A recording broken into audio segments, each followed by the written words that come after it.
Hey everyone, Odds here. Welcome to Borked Builds. Hope you're doing well. We've got a whole bunch of replays here for you from the community. The challenge this week was fast upgrades and just like full upgrades. So the goal was to get 2-2 on the tower, right, upgrades here, before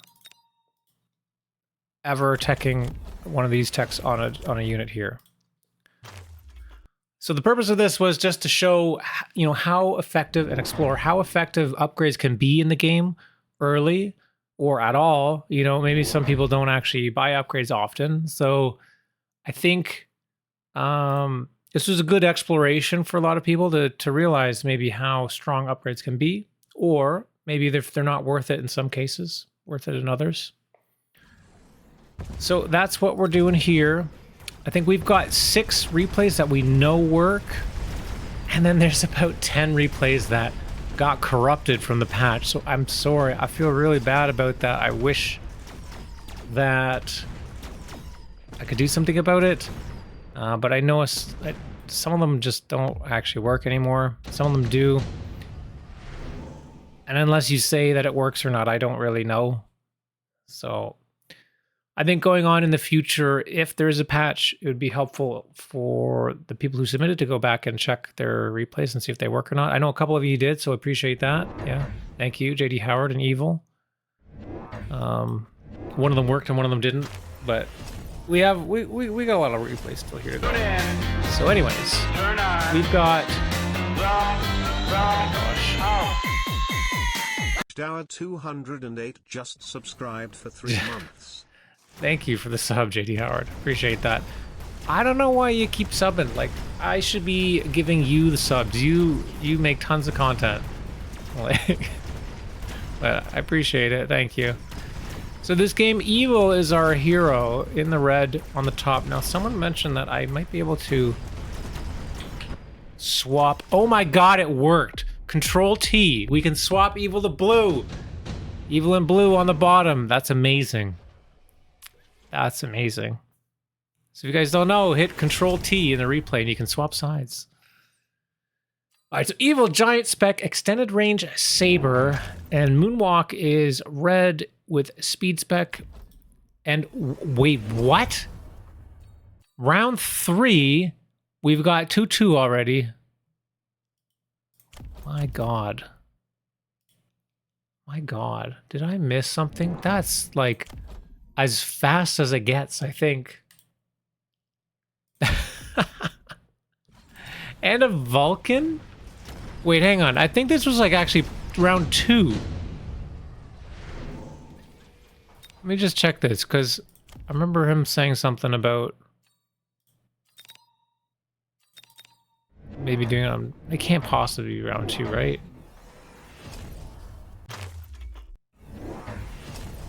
So we got 1-1, okay, and then round 3.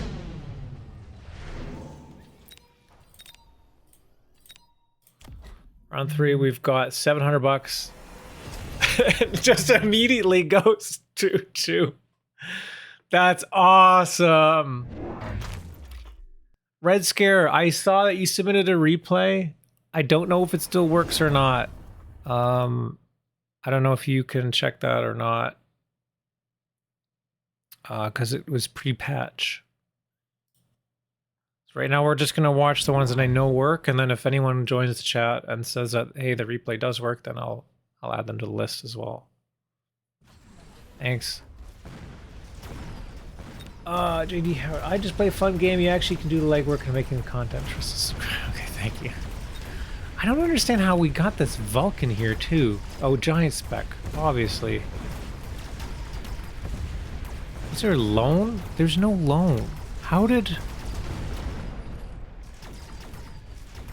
That's crazy. Well, is it even going to matter here? Vulcan's got 47,000 HP with 2-2, so like that's pretty good. There's no upgrades for the other player here. Oh my god, super heavy. Yes, right away. Going for the super heavy. Put that on the Vulcan. 96,000 HP now. Well, you sold the Mustangs on the drop. Okay, great. Thank you. Yeah, that makes sense, obviously. Sorry, sometimes I'm looking at chat and I miss. Alright, let's slow this down. Looks like we're going... a lot of sledges here, but honestly, Vulcan with 2-2, that's 100 damage. That's pretty significant. Sledges got range. It's not gonna matter. Like, watch how quickly this Vulcan's gonna melt the sledges. Pretty good. Pretty good. Also, hilariously, like, these crawlers are not dying. So, not bad. Yeah, these crawlers, they survived a lot. It matters because it happened. Winning is irrelevant. You have Vulcan round 3 with 2-2. 100%. That's a lot here. And we got the Farseer drop. I'd almost say, like, you need, like, if there was a pack that had, like, more units, but what? Going Farseer? Okay, just one more Farseer. And the opponent has to get a melter right away. Because, like, how else are you going to kill this thing? Level 2 now, it's got almost 200,000 HP. 201 damage per tick.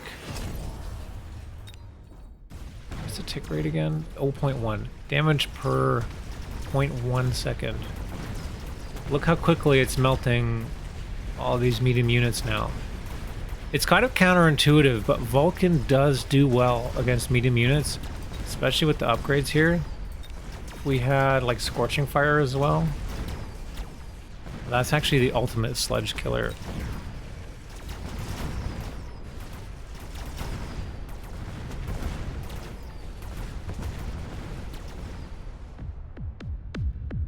Oh, now huge damage coming down. This is nuts, dude.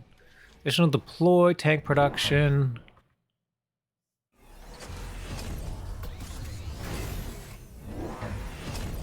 Oop, bit of spam in the chat.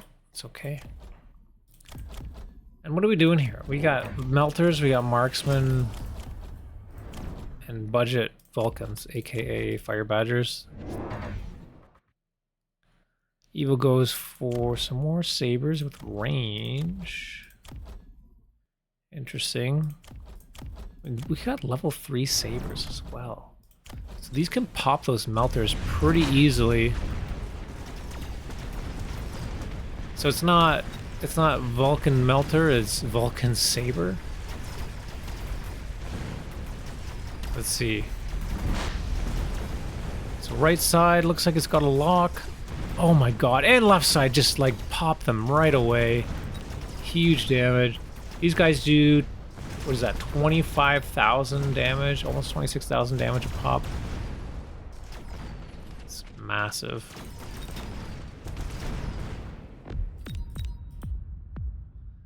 Like Vulc marksman, but sabers. Yeah, even better. They just don't shoot up. Portable shield offered. Oh, but we've got the advanced offense and defensive tactics. There we go. Offense. Oh my god. 245 damage on this guy.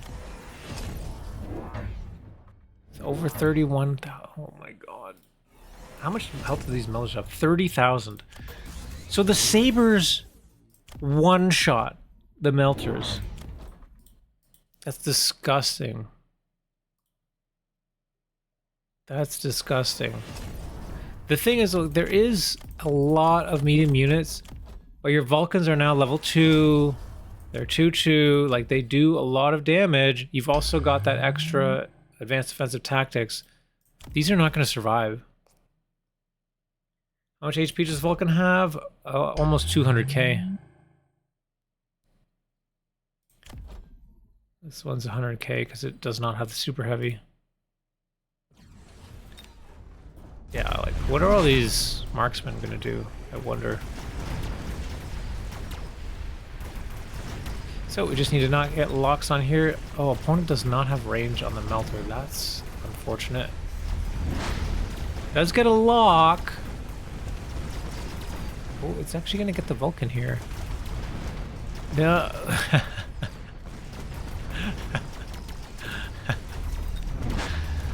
No EMP available for the marksman. I think this is just it.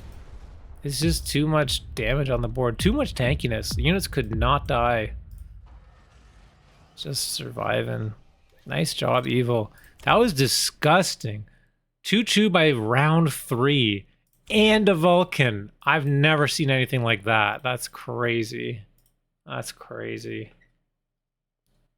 Well played.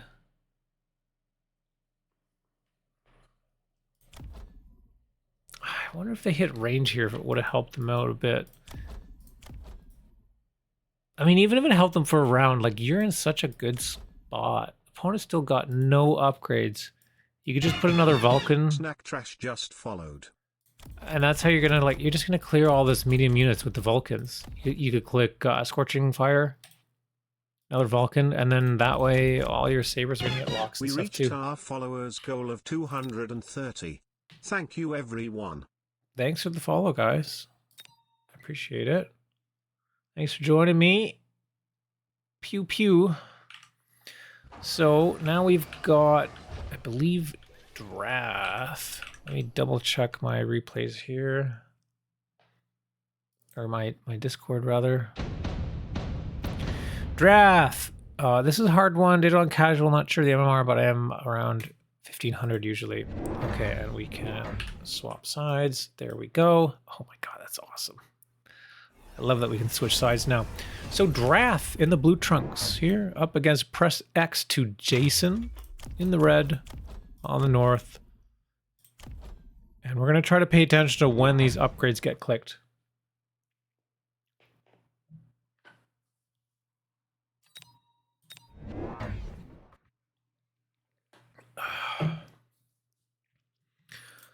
So we got the Hound, Steel Ball, Crawler start, classic. Actually, Steel Ball on both sides.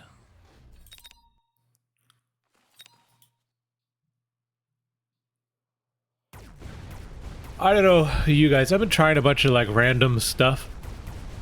And it is not working out. I'm having a rough time on the ladder. I'm trying to not play Hounds, and it's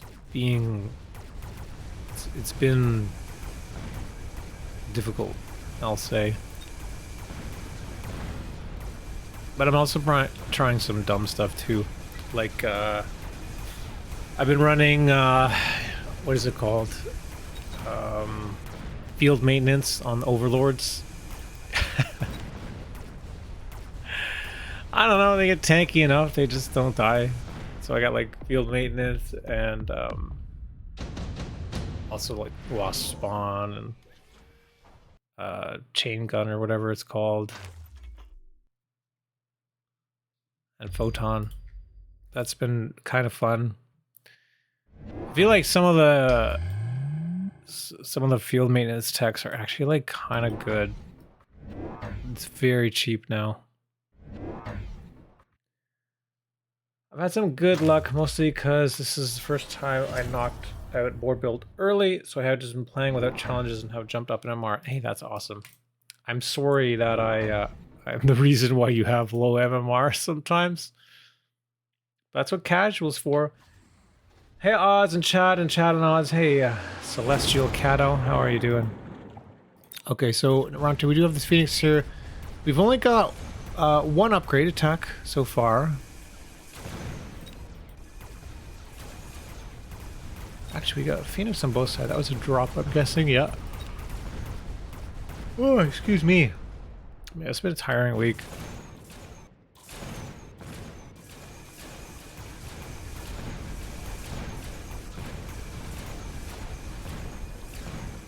I need a break.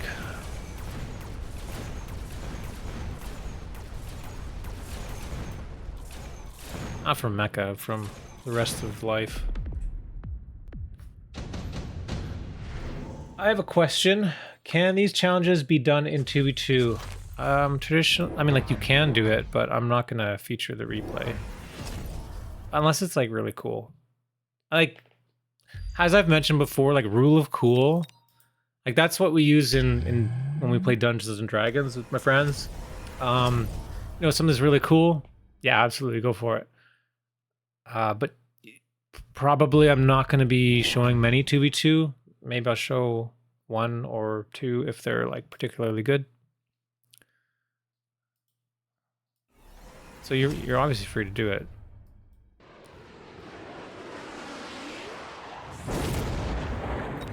TV2 is a bit harder to stream as well. It's just like computer is not as good for it, I guess. I don't know. I gotta turn on the graphics. That's what I was supposed to do before. I was gonna change it because I'm running in 4K. I got 4K monitor. I'm streaming in 4K but downscaled to 1080p. I could go to 1080p to stream. It just makes the game for me look kind of janky. So I'm sorry, you guys suffer because I don't want to look at the pixels.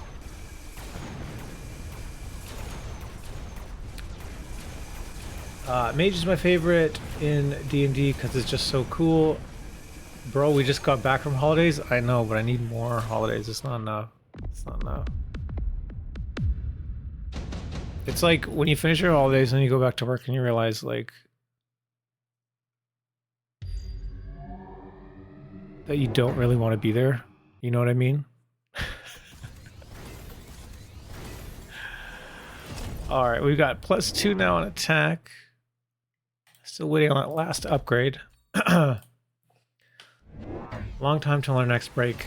I mean, yeah, I guess, but I mean, I can take time off. 2v2 this season has been horrible in performance. It has, yeah, it's been really bad. It's actually crazy watching the Mag 1 2v2 games. If you guys haven't seen it yet, definitely try to find it on Twitch.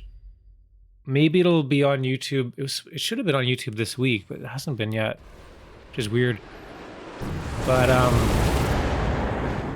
Odyssey and Red Scare played in a 2v2 for Mag 1, and oh my god, it was absolutely amazing. It was amazing. But I also know that Odyssey, so he has my old PC. I gave it to him, and it's probably like 10 years old or so. Like, it's ancient. That thing does not like 2v2. You only get to like round 7 or 8, and then it just chugs totally.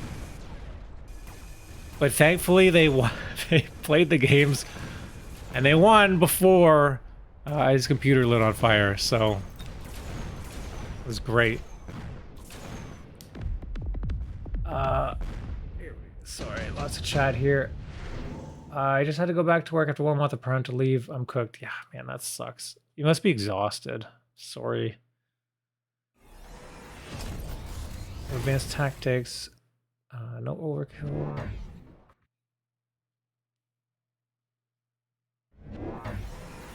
I'm gonna go back to work, but not being a parent. Yeah, of course.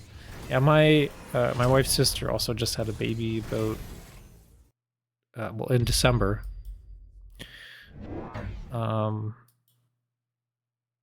They're doing well, but yeah, man, it's a lot of work. Kids are a lot of work. I don't have kids. But I'll never, like, I don't know. Like Odyssey, he's got kids. I see my nieces like as often as I can. It is a lot of work.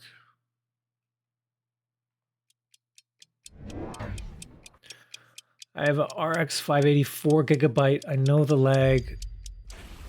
Yeah.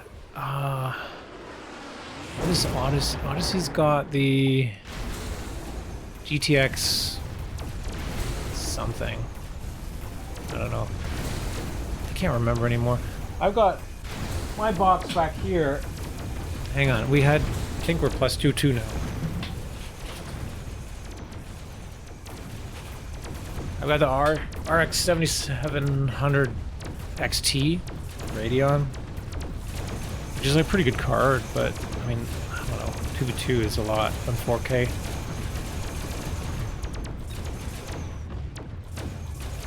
Yeah, I run ATI now because fuck NVIDIA and their stupid, like, They just like sell cards for AI or crypto or whatever. They don't support their open source. They don't support software, like open software. They close all their drivers. ATI has been great. It works on Linux. It works on everything. They support their drivers. They support their hardware. Lisa Sue is pretty cool. But yeah, like fuck NVIDIA, man. They're destroying the market. I'll not buy NVIDIA anymore. 2-2 is on, yes. I have a niece nephew. Speaking of D&D, going to do our second annual one-shot with my 7-year-old nephew and his mom dad in a few weeks. Oh, that's awesome. That's so exciting.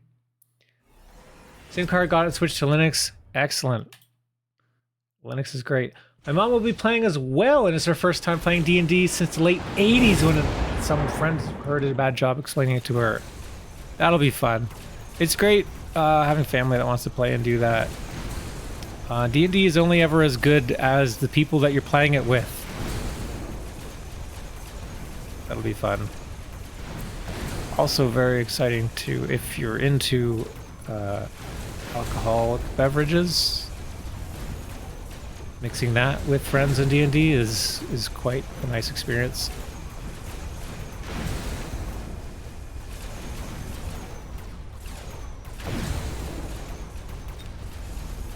So, okay, so now we've got Hound range. So we are starting to tech up here. Steel balls with portable shield are amazing. We're gonna lose this round, but that's okay. Still got over 3k. I want to check the upgrades on the other player. I think all those combat rules that try to apply to everything and the new ones take the fun out of it. Yeah, we play, like I said, rule of cool. It's only 1-1. Rule of cool being that, you know, we try not to take too long taking our turns and stuff, and if someone during combat has like a cool idea, something that they want to do, that's not necessarily like one of the like normal actions, you know, that's okay. You gotta allow like creativity there. All right, so Mustangs, got range on Mustang quickly, and I mean these Mustangs are not bad.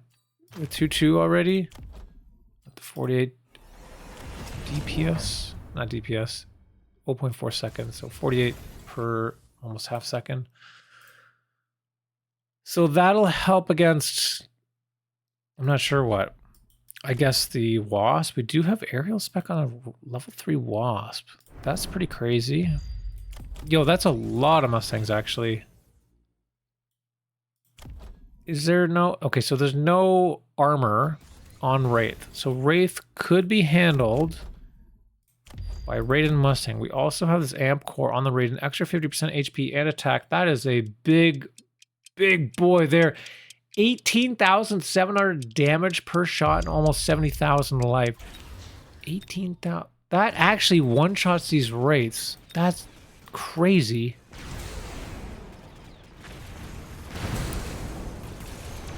Okay, so this we will be able to get aerial eventually. There's a lot of steel balls here.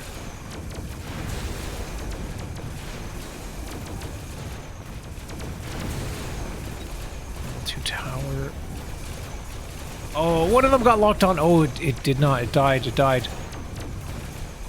Now left tower goes down. Gotta clear up that steel ball before it gets this tower. Wait, is it healing? Oh, it's got absorption module. Oh my god, it stayed alive because of absorb. There's one big boy Raiden. Come on, can we get some shots? Oh yeah.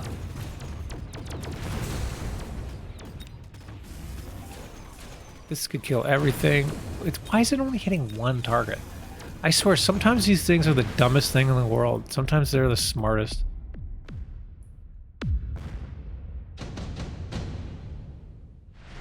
Yeah, I'm really excited. Oh yeah, my sister and I play over Discord with a mutual friend. They get pretty drunk at her house, and I'm DMing, so I usually don't drink too much. Yes, it's kind of hard to drink and DM. Those things do very well with 2/2. So how are we going to solve this steel ball problem? We got range now, and Mective is quite good.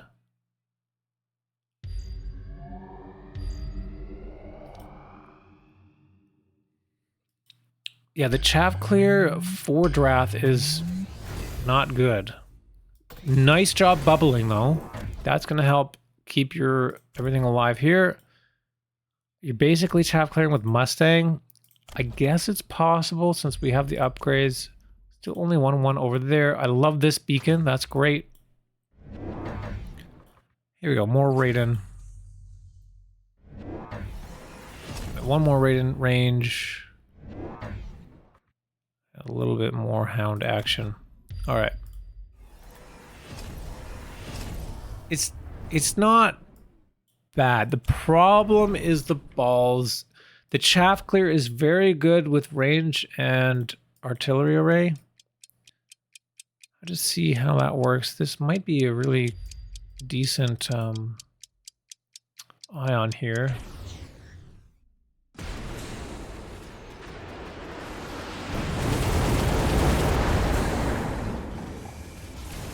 Oh my god, they're all lining up. They're all lining up. They're all lining up. Oh my god, look at that. That's beautiful. And this Rhino can actually just like run in now. Dude, that ion is like game winning. Tower gonna go down here on the left.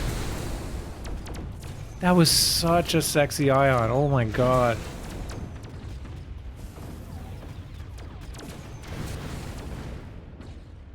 Range killed the balls to get them lined up. Yeah. Yeah, like I don't know why you want range when you've also got the crawler transportation.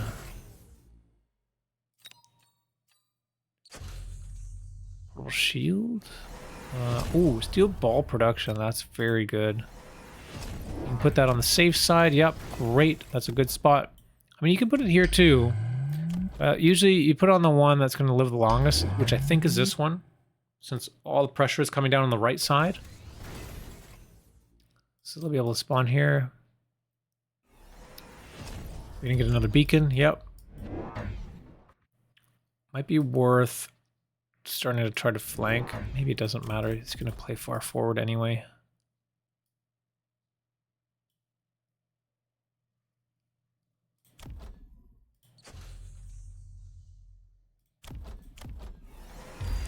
Yeah, these wasps are not the answer here. Whoops. What was that?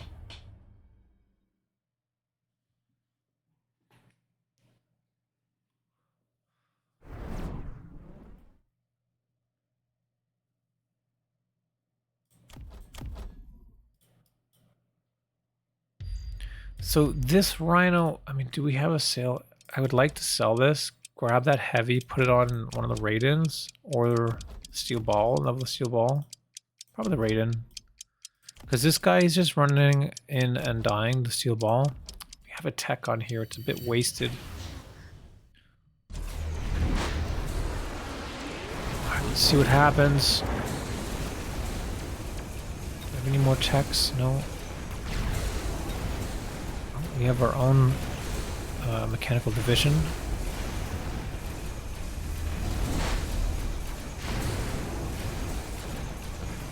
These Raidens are just so strong, just annihilating those raids. Yeah, there's too much stuff. And then the steel ball is just tanking. Like the portable shield, level 3 steel ball is actually unhinged because like it's 22,000 times 2 times 4. Nice job, Drath. Good game. You know, it looked a bit, you know, unsure. The chaff clear is like a little bit weak, but you know, the hounds were doing it. Hounds were doing Hound combo with the Mustang here. And I think with the upgrades really helped helped you stay from getting like help prevent you from getting too far behind against like the Wraith. Because oftentimes like the Wraith with once it gets the upgrades here, it's kind of hard to out chaff clear it. And out chaff the player that also is doing steel ball with mech div. But you found a way, and I think the upgrades really actually helped here quite a bit. So Mustangs level 2 with upgrades, they kill his crawlers very quickly. So when these guys popped the steel balls, they also just like die right away to the Mustangs. Nicely done.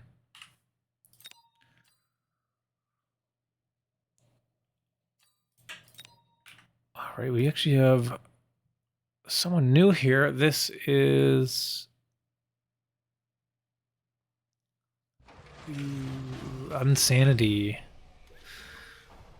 This is casual around 13 to 1400 MMR. Doesn't feel like that much of a drawback in headbutt scenario where range doesn't matter as much. My Mustang Void Eyes versus Hound Sabers last 3 times level 5 Fang unit drop, showcasing how OP grenade upgrade is. Ooh, spicy. Looking forward to that. All right, so Unsanity, I think we'll switch over here. Amp spec for Unsanity in the blue down here, and then Electric Butcher in the top as Rhino spec.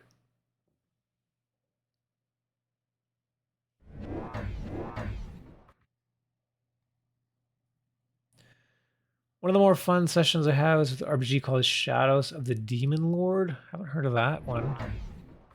Super cool world, very hardcore. I have a coworker say he did some Shadows of the Demon Lord and he liked it. That was a sick game. Let's go Unsanity OP. So while we're waiting for this,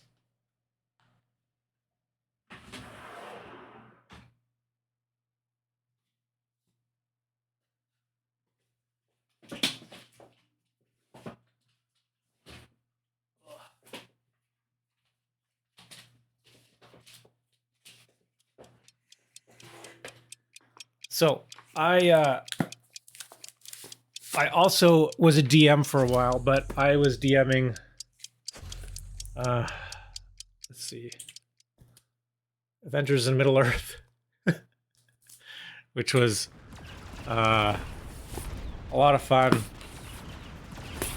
They have like, I made 3 binders, like this was PDFs that I had bought from online.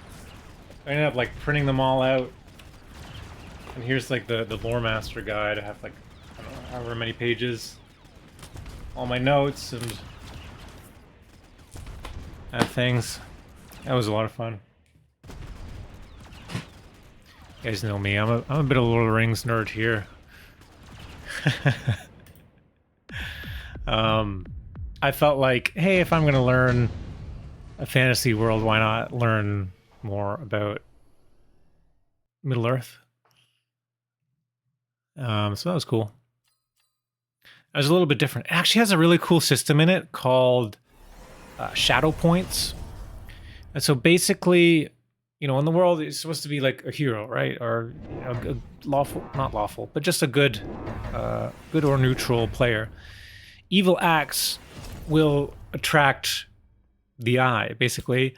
Evil begets evil. So there's a system called shadow points where if you do evil acts and stuff, then you accumulate these points, and if you hit, I can't remember what it is, maybe it's like 10 or something, then they get erased, but then you gain a permanent shadow point. And whenever that happens and it rolls over, you have a bout of madness. And so basically then the DM takes over your character and makes them do something kind of crazy or whatever. I mean, you talk to your player, obviously, so that it's still like, okay, but they're not in control of their character for a moment while they do something while they're being, you know, consumed by evil or whatever. So it's kind of cool.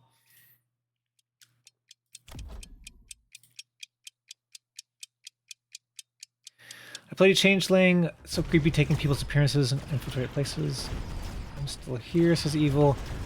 My room is covered in partially filled world-building notebooks, some of which like have less than 10 pages, but there's a chance I need to revisit the one-shot, so I keep it. I love mechanics that, like that, as long as DM is chill and not going to ruin it. Yeah, exactly. As with everything, with RPG games, it's up to the players. It's only as good as the players and the DM, obviously, but you gotta have cool people. All right, back to the game here. So we're at 1-1.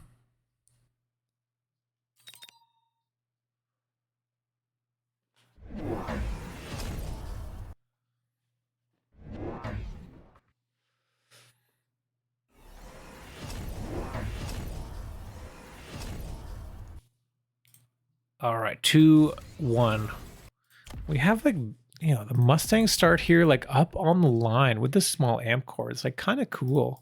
I haven't seen this before, but maybe with these upgrades, and I like that upgrade, sorry, attack 2 was done before defense.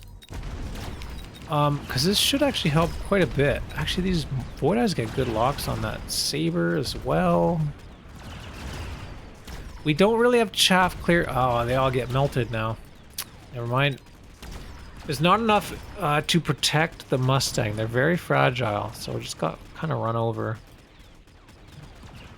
If we can get some tanks in front, that'd be good.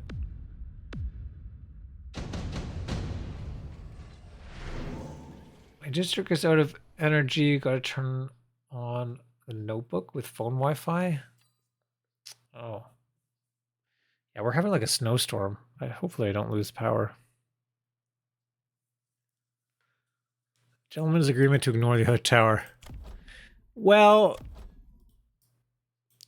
there's a Chungus and there's like the slow.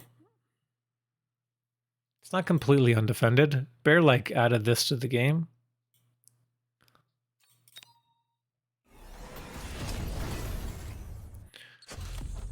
Looks like we got the Stormies picked up.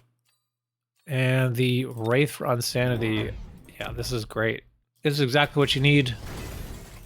What the heck? What the? Missile interceptor? Okay, this is 13 to 1400 MMR. We're in a headbutt. We have a Wraith. Opponent has chosen missile interceptor and a bubble. I'm not quite sure what they're intercepting. It's a bit premature. I wouldn't recommend doing that. Maybe they didn't like getting missiles, but missiles cost money. And these cost money too. It means, you know, range is going to be later. And if you have to get any other tech, also going to be very late and expensive. Rhino comes down on the left here. Slow down. We'll maybe be able to get rid of this stuff in time. Maybe not. This bubble is actually kind of working. Oh, there it goes. Mustangs die. Wraith lives. Win the round.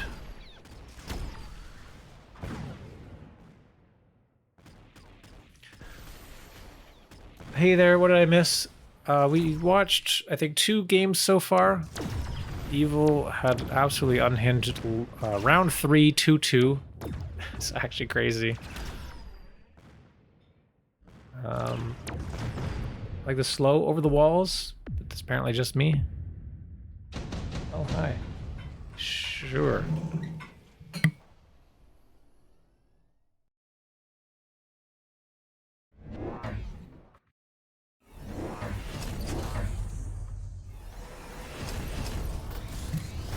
Hi, my wife has brought me some tea.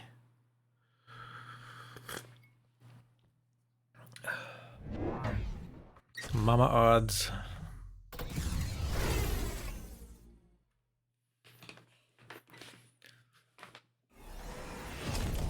Two, round 5 now.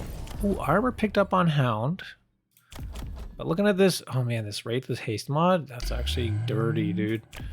This guy's got heavy armor, 31k. This guy's 40. These are awesome. Yeah, Evil 2-2 and the Vulcan, that's right. It's actually a game that I would recommend going back and watching on YouTube later. It's like really good.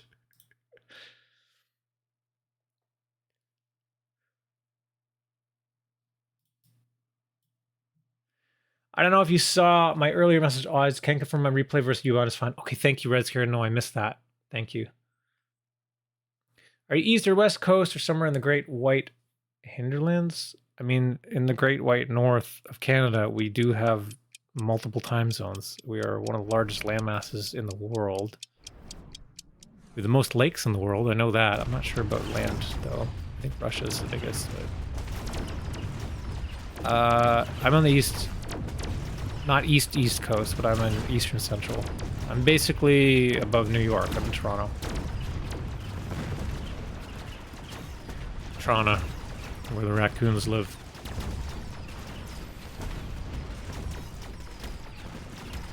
Soon to be... Yeah, no, don't even joke about that, Sparty.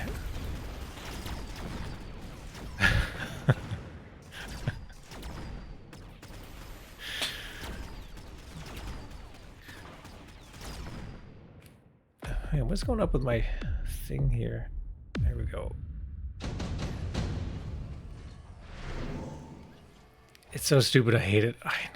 I know, and you're basically in Canada anyway, right? You're Detroit, I think, if I remember right.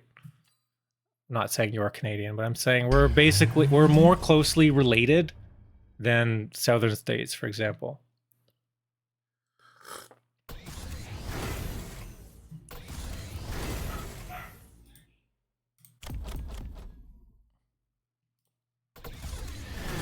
Spent a lot of time in Ontario playing hockey growing up. Yeah, me too.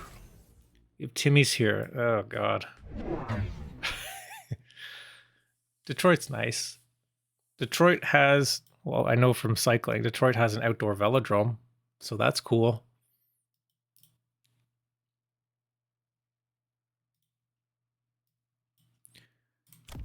You got AA pickup on these marksmen. Dude, this guy's actually like improved firepower with AA. Could be a good way to get rid of these wraiths. There's a lot of stuff here, and this left side is like almost ignored. You have a sandworm to answer the rhino, but the rhino will punch the size of sandworm to death. How many replays have you got for today? There seem to be a lot of submissions. There was a ton of submissions, but then we also had a patch. So we're going over the ones now that we know work. And then those in chat, like Red Scare and JD Howard, who have mentioned to me that their replays do work, we will watch theirs after. So if you have a replay and it was pre-patch, please let me know so that we can watch it. Oh man, these guys get locked. This looks rough.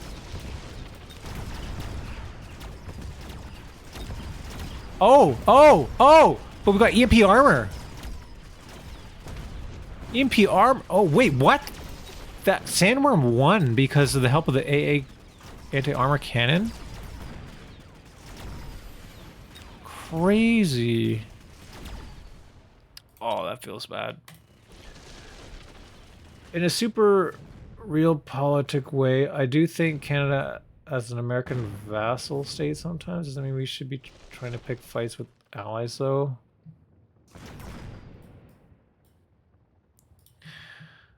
Yeah, well, Canada and America have a lot of historical trade and everything. We have a lot of industries that are tied closely together. Actually, especially speaking of Detroit, the automotive industry, we have a lot of people that work in Detroit or in Windsor, just north, and the part of a car actually goes back and forth over the border like 10 times or something. It's actually crazy. Like yeah. That's why all these like tariffs and things are like completely insane.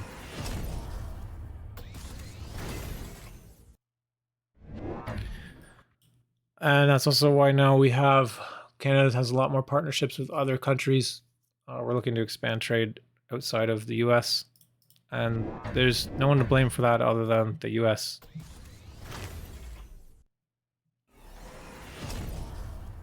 We're also Ontario, the province Ontario in Canada, is the largest consumer of alcohol like in the world or something, or importer of alcohol from the States. So like right now in Canada, you can't even buy American alcohol.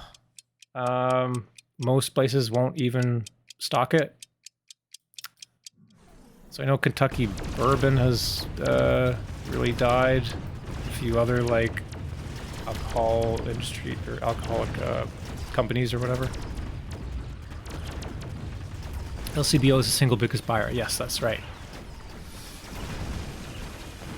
I got one replay Air Getlem, but we don't need to watch it. There are too many.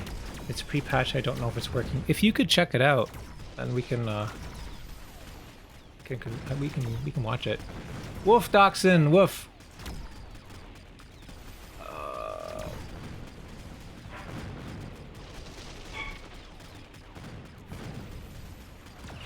We have Canadian alcohol. That's all we need.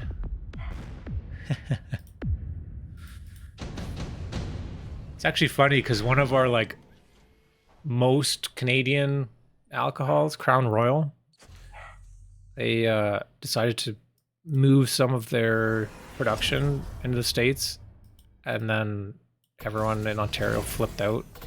And now nobody's buying Crown Royal. And in my like family chat, they're like, "Oh, I'll never buy this again." Like, how could they do this to the people like that are working here? Because they closed a plant and fired all the Canadians that were working there. It's crazy. Anyways, I don't really want to keep talking about politics, so I prefer if we steer the conversation away from this. A couple rhinos now. We do have combat involvement and energy absorption over here. I'm still like, what is happening in this like headbutt here? We've got the race. We do have 8-gun now. But they're dying quickly to these marksmen. These marksmen are actually just kind of farming them. We need to, we need to have like wasp or something in front or on, maybe on the side like this. Start tanking some of these shots. Although I guess it's kind of tricky with these typhoons here too. There's just so much crap right here. At this point, you just say, you know what, fuck it. Build a war factory. Because like, how else are you going to just deal with this crap? I have 0 interest in alcohol. Tea is all I need. Would you click Roomba? Honestly, I don't think so. Because of the steel ball. And also, I mean, the sabers. Like, it slows down the rate of fire. They are doing a decent job in clearing a lot of the stuff. It's just they're dying. They do their job and then they die. They could do their job a bit better. But if you click on land mode, they're not going to do their job anymore. And they're also still going to die. So that's why I don't think land mode is the play. Oh, nice. We got the tower here. These sandworms are starting to pop off. We got armor on them.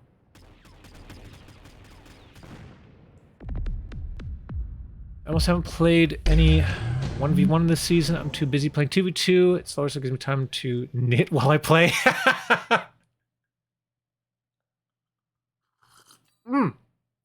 Here's that fang drop. Oh my god. Yo, this is actually perfect.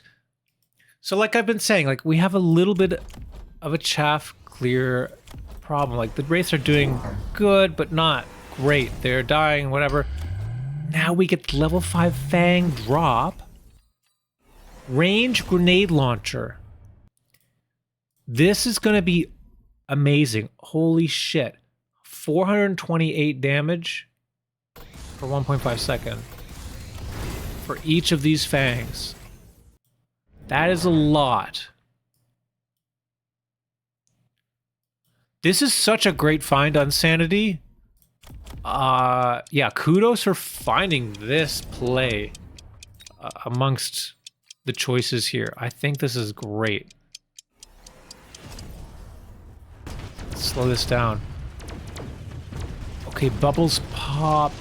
Oh, it's so hard to really see. Oh my god. Yeah, things just melt now. It's all gone. It's all gone. And even the Wraith survives now because everything's able to get through. So therefore, the marksmen do not get the lock because you're able to push faster. You keep some stuff alive, some of the crawlers and whatnot. Yeah, that was amazing. That was a great play. And it ends up being the game-winning move. Nicely done, Unsanity. Great find. Yeah, that's gross. I love it. I love, honestly, like, if you've been building Fangs and stuff, and then, you know, late game, you just, like, click either range or mech rage or portable shield, like, literally, even grenade launcher, any one single tech can sometimes be amazing. Z0 Dissy just subscribed with Prime. Odyssey, hey brother, how's it going? Rocketfox. We reached our new subs goal of 10. Thank you everyone. Can't believe how many subs you guys use. Like, it's honestly blowing my mind a bit. I do appreciate it all. Like, I will say, like, I have a good job. You don't need to sub or anything like that. I appreciate it, obviously. The money that goes to that goes towards, I don't know, computer stuff or feeding my dog. So, like, at least know that it helps a bit or whatever. And it keeps me motivated too. You know, it's kind of hard to stay motivated sometimes. But having you guys in chat hanging out, saying hi, dropping in, subbing and stuff too, it's great. Lets me know that you guys are enjoying the content and to keep doing it.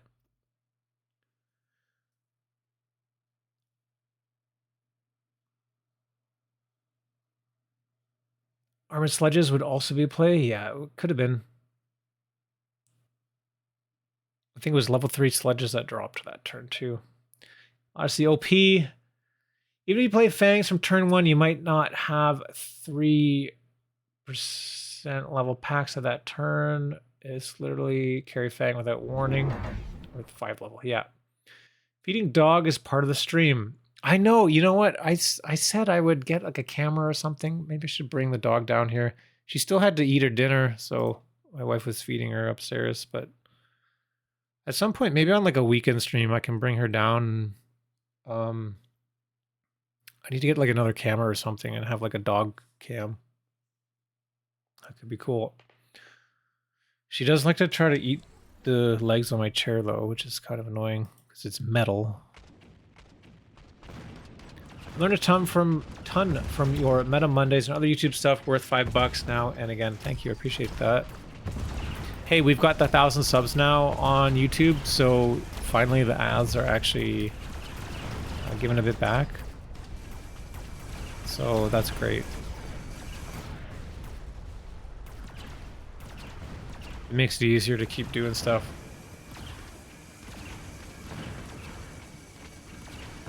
Yes, more Corgi, says Doxson. We had a Corgi reveal in the 2v2 stream. Like a long time ago now. But show the people how she can skateboard. I should. Do I have that picture on my computer? It's on my phone.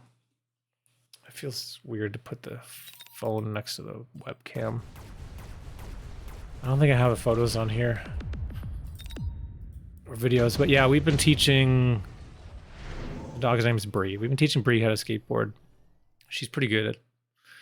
She loves it. She'll like bark and like point or whatever like at the skateboard to be like, I want to go out to skateboard. Oh yeah, there is an emote. There's a skate. I forgot I made that one. Kind of small, but that is her on the skateboard. I would die for Brie. She's named after the cheese, so it's B-R-I-E. It's a rule, you have to name corgis after food. Anyway, sorry, this game is rocketfox, is a submission. Almost too formulaic to mention. Please tear my game apart, meep. Except I did the Borked Build thing. Casual game here, but I'm normally around 1300. Started Spiders and Voyage, carried me into the early game, which ended the game by round 6. Okay. So we're going in round 2 now. No upgrades yet.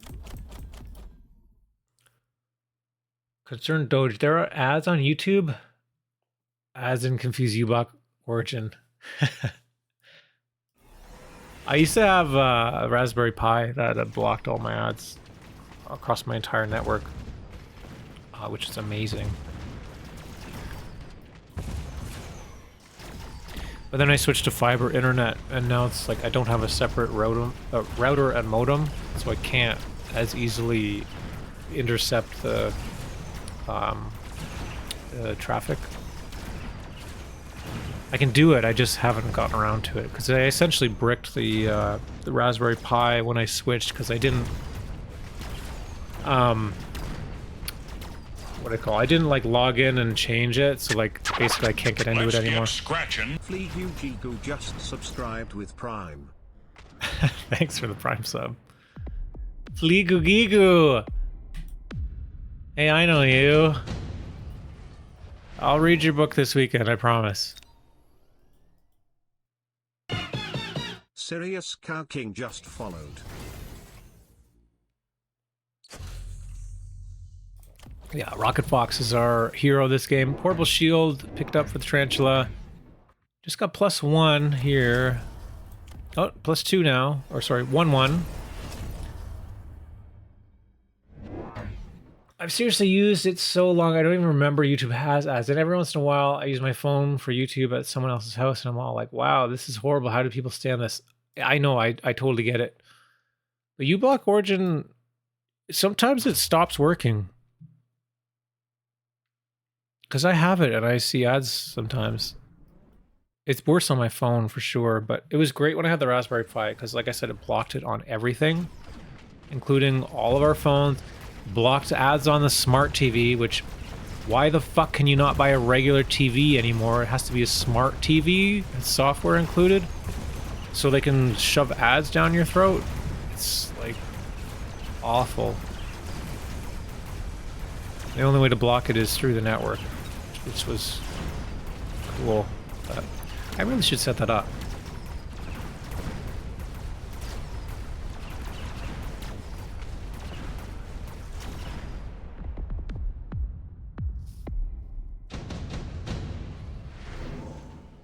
Orbital, improved firepower could be good. Okay, we gotta skip from RocketFox. We don't have units that can really use it yet, but yeah, here, you know, just saving to get the upgrades here. That's great, sure. And we got 1 marksman. It's gonna help us deal with these Phoenix. The, what do you call this? Like the hero marksman. Just 1 guy against the world. Some routers have Pi-hole-esque ad blocking built in, and custom firmware like OpenWRT does too. Yeah, that's the software I was running, Pi-hole.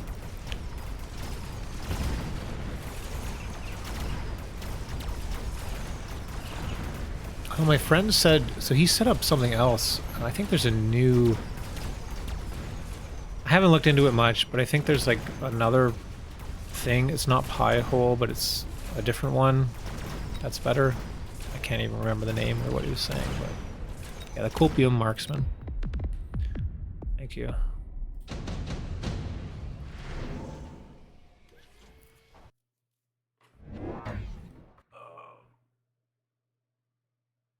I snuck another in front of the tower too, by the way.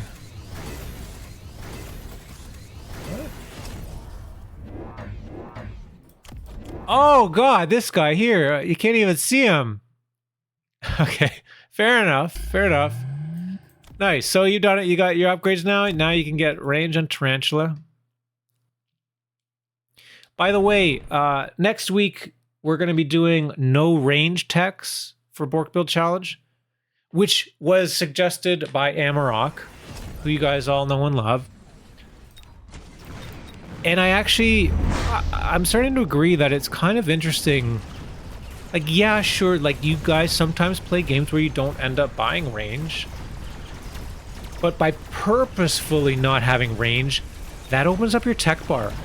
You now have 1 free slot on most units. And what are you going to do with it? Tarantula, if you don't have range, you could be field maintenance, mechanical rage, spider mine, armor piercing. Like, I don't know. Like, that's kind of crazy.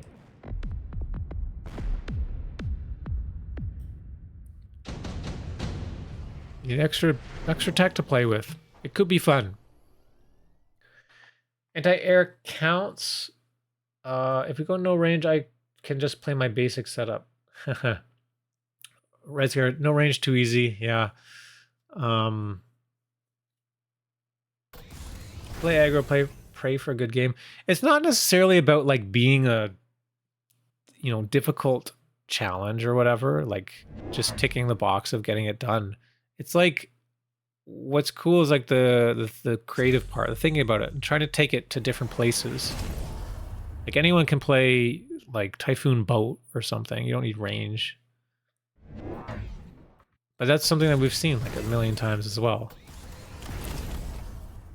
Get creative. We like the creative games. Oh, you know what? rocketfox got the fortified spec too. I didn't even realize. So these things are crazy big. We got almost 50k on the tarantula times 2.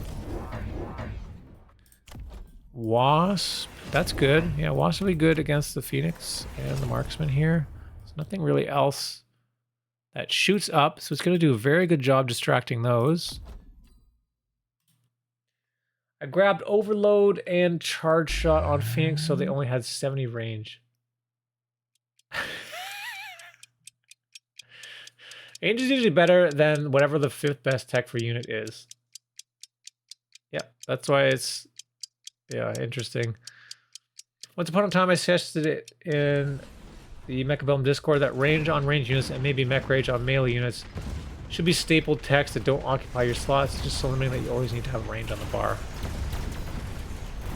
Unless you discover the secret hidden play in the Borked Build challenge that you don't actually need range anymore.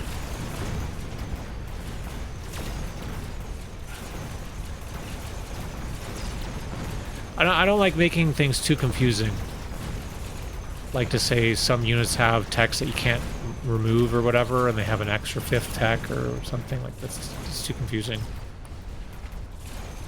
I don't disagree with the logic, I just don't agree with the implementation. The range is, supposed to be a button that you push for like later game scaling or whatever. Like it has a cost. You have to dump money into it to prevent, like, for example, tarantulas from completely dominating from round 1 if they just like inherently had range. Good game, rocketfox. Only 6 rounds, just absolutely smashing through here with those extra upgrades. Extra upgrades help get the levels more quickly. What the fuck is quickler? And then I wonder these Vulcans, like they just can't do enough damage if you have enough health. These wasps sealing the deal there. Nicely done. I think it said AA ground tech count as ranges. Okay, so just real quick here. Mostly, I don't want to see range enhancement ever picked. I don't want... I mean, like, if you wanted aerial spec, I would say that's fine. The only other one is, like... was it solid shot? Because that just increases the range by 60. That's crazy. And, like, land cruiser increases the range by 50. Like, that's more than range. Like, just don't do that. The one for Fang, that's like... Now grenade launcher adds 5 range. Like, fuck it, I don't care about 5 range. That's fine. That's not really a range tech. Phoenix has a range tech. Don't play it. Phantom Ray has a range tech. Don't use it. Scorpion, Farseer, Vulcan, Melter, Fortress, Raiden, Overlord, War Factory, Abyss, Mountain, Wasp, Hacker, Tarantula, Saber, Fire Badger, Steel Ball. Okay, so Steel Ball also you cannot have Kinetic Charge. or range. Storm, Sledge Mustang, Marksman, Arclight, Void Eye, Hound, and Fang. They all have a range that you cannot use.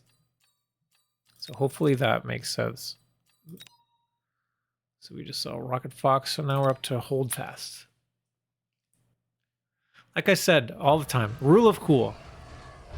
If you're like purposefully trying to gain range by like, you know, I don't know, trying to like circumvent the rules or something, I don't know. You can get temp range. Like temp range is great. Click this button. This is a good button to use for this challenge. Or for the upcoming challenge. You're gonna need it. Extended range cards, that's a good question. I would say there's probably not a reason why you would want to take it. Being that it's a late game card and hopefully your strategy is already underway in not needing range. So hopefully you don't need it. If you click it, I guess that's fine. But I honestly don't think anyone will.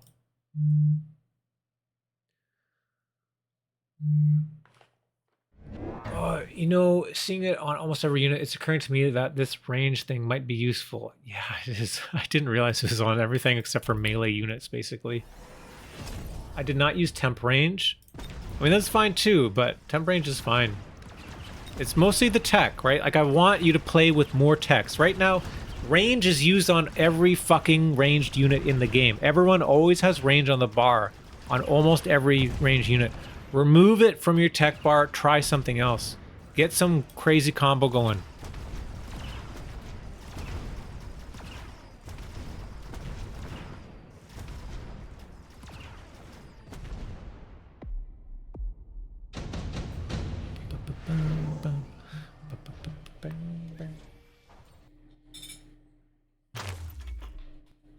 Whoa.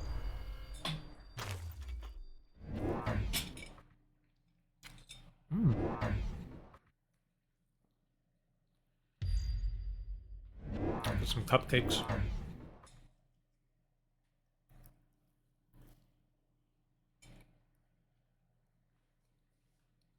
Oh shit. Sorry, I should be flipping this. HoldFast. In the blue on the bottom here. Tarantula, Void Eye. We've already got one attack. Up against Marksman spec here. Oh man, this is actually a really tough headbutt.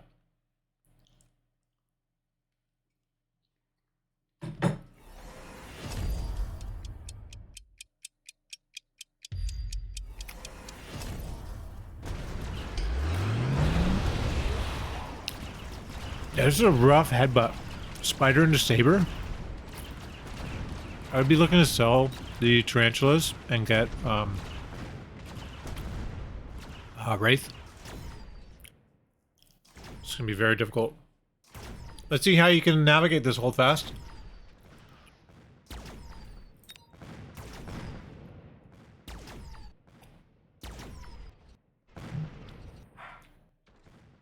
Sparty, can you check if your replay works? Otherwise, I'm not gonna play it.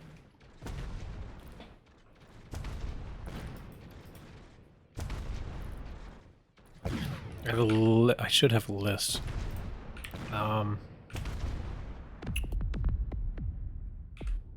Text editor.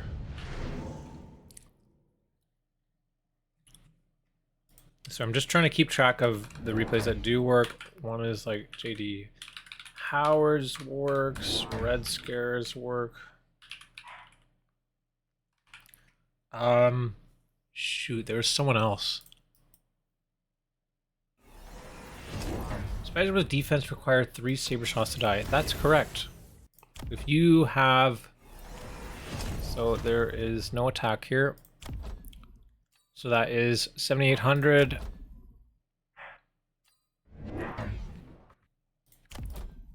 So 860. Yeah, like this will stay alive from 2 shots. because it's +1 upgrade above. As long as you have 1 defense upgrade more than their attack. Oh man! So they took defense, but if they took attack, that would have been much better for them because the Hound would be one-shotting the crawlers, and the sabers would be two-shotting the tarantulas. So that's a mistake, I think, from the opponent here. Whoa, whoa, whoa! Wasp? Oh, I missed this. What the hell happened? Screw the headbutt. We're just going Wasp. That's what we say to that.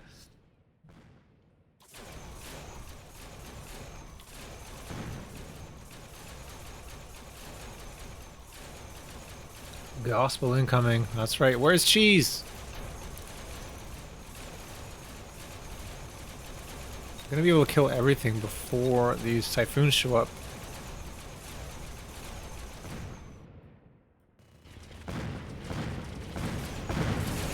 There's a tower. That tower. These wasps knew the mission.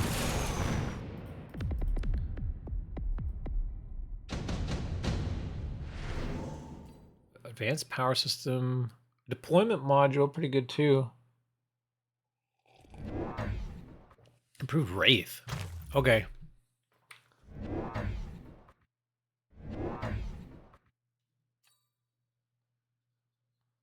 I mean, yeah, like this is what I would normally pick. Like in the headbutt like this. But we've got all these guys over here, which is crazy. I guess Improved Wraith still works out because it gives extra range. Extra 5 range, extra attack.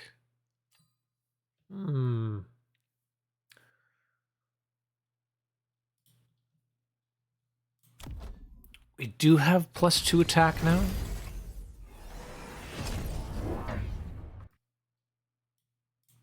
We have level 3 tower on this side. Thwart that. And there was just a typhoon put there or something? Yeah, that's not enough. Or is it? Or is it? Tower goes down.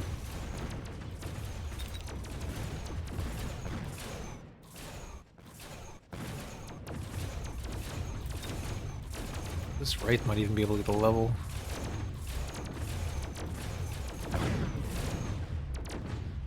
Wraiths are so good against Hounds.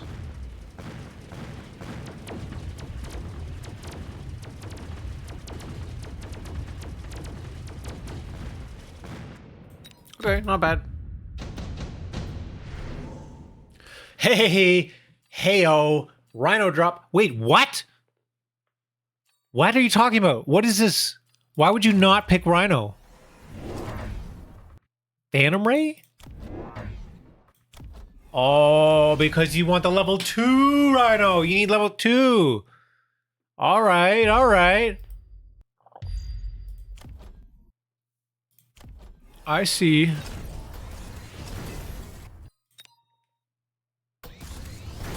You always go with level 2. I thought that maybe if they were just given to you, though, it might be worth it. Yeah, I guess you're right. Oh, it's fake gospel fan. Yeah, I'm a heretic.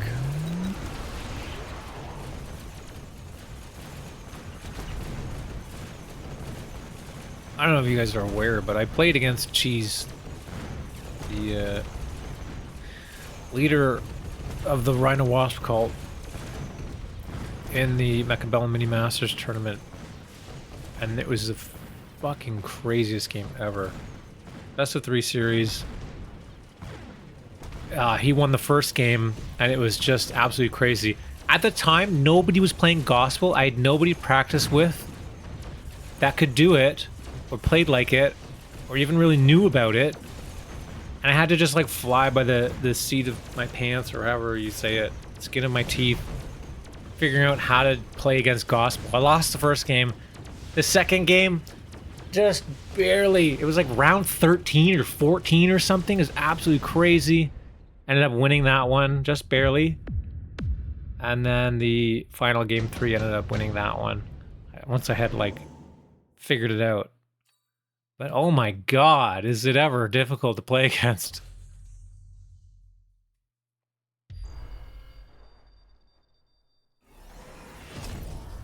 Fly by the skin of my pants. Wonder if the... Oh, we're going for amp core. Okay. I was gonna say, I wonder if redeploy is good here. Yeah, no, we got range on the wasp. Probably should have been earlier. We got a lot of wasp levels here. That'd be very good to have. The techs are available. Round spec. Yeah, now, okay, nice.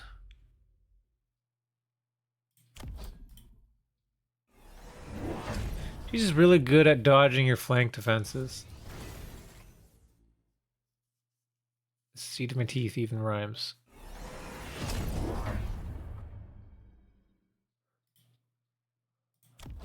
Yeah, this is not the way to do it. You'd have a wraith also, 5 tiles back. Ends up being able to target the wasps with range. And then you can put crap in front of the rhino. Although they can eventually get whirlwind, they do have to be missiled every round. Oh my god, here he goes, here he goes! Boom! Nice tower timing. Now everything in the air lives on the right.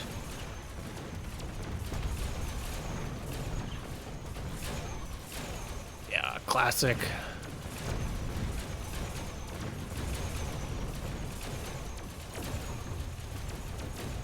Oh, this is open here. Uh-oh.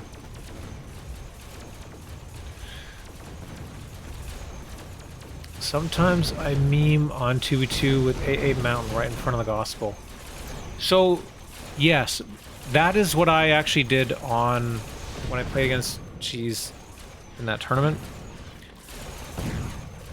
I made sure I had a pocket here for a mountain.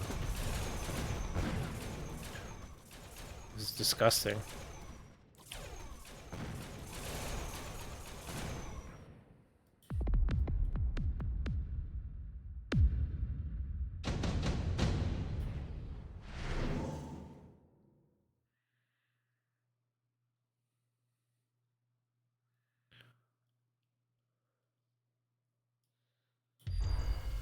Another rhino drop.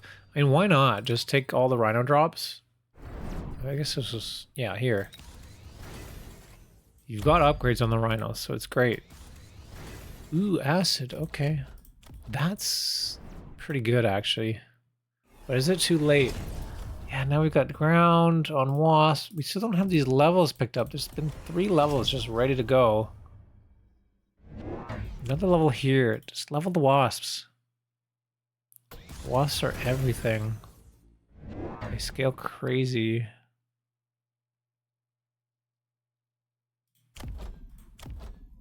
Energy absorption on the Void Eye.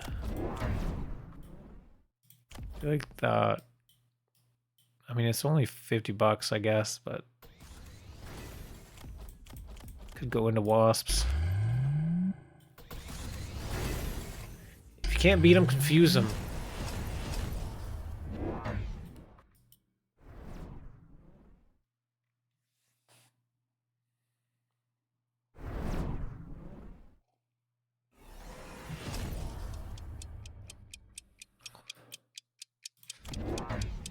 This guy's just dying to the saber, I think.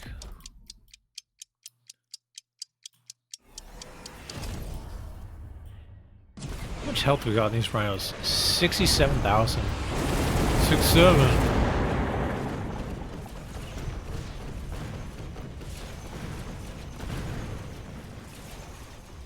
Oh my god. Yeah, now with ground spec, everything dies. And the levels were picked up. Tower actually dies now. Now it's looking good. This is looking very good now. Got this one in the bag. Want to hold fast. Well, JD and company, I'll check your games out tomorrow on YouTube. Take care, all. Hey, have a good night. See you, Brutus.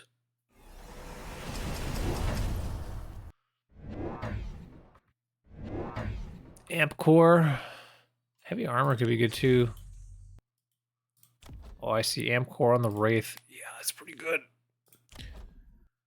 We do have photon coating available on the Rhino. I think could be good to pick up here. Keeps him alive against that acid. No? Okay.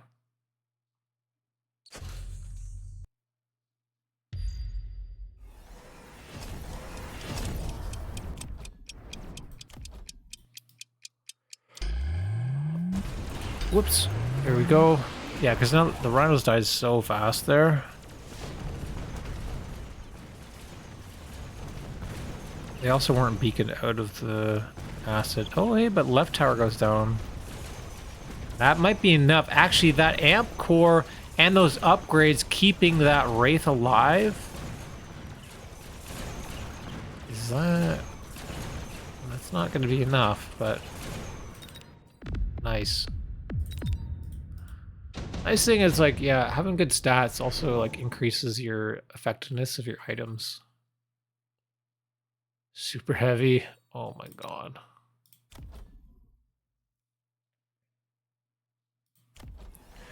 That Wraith really held fast.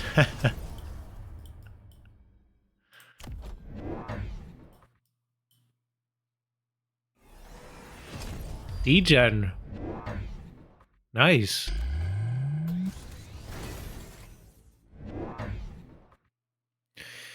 Degen importantly not just removes or reduces the movement, but reduces their attack and increases your attack, basically.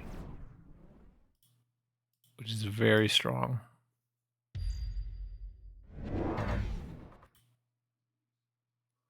Still though, these levels are not being prioritized.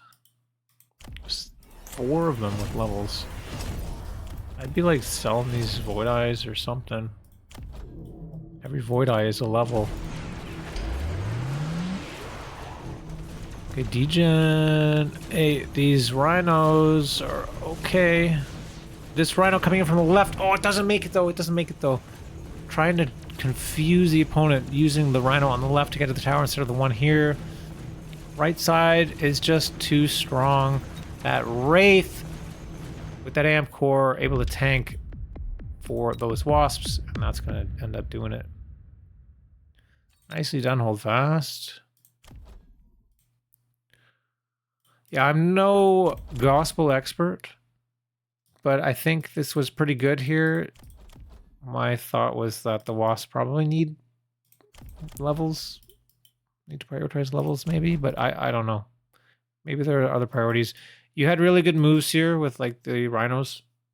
You know, when you're doing a lot of pressure over here, then you expect a response. And at that point, you can go somewhere else. Put pressure there, which then makes this side win and gain levels. And then when you click the levels, then you're here where you were going to have trouble with this. Now you're higher level and you're going to be able to deal with that. Keeps the opponent guessing too. GG, that was super intimidating to watch. I've lost a similar... Barely even a gospel amateur the way you originally were talking. I mean, I wouldn't say that.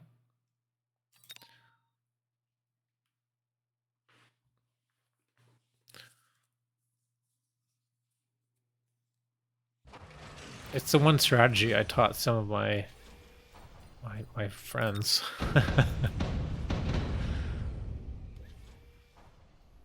Some of my friends who picked up Mechabellum, I was like, hey, here's what you do. You build rhinos and you build wasps. And they had a great time.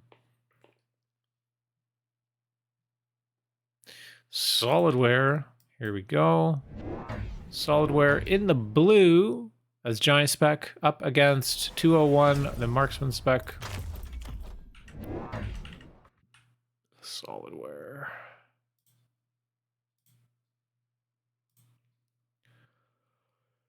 Came together pretty good, just kind of worked, nothing fancy here.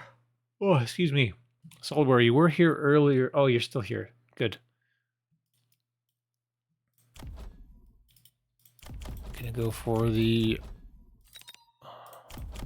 Crawler Hound with Sledge.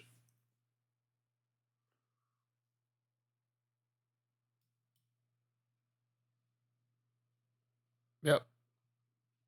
This looks good. It's pretty close how I deploy mine. I just do a little bit more of a stagger, so it's like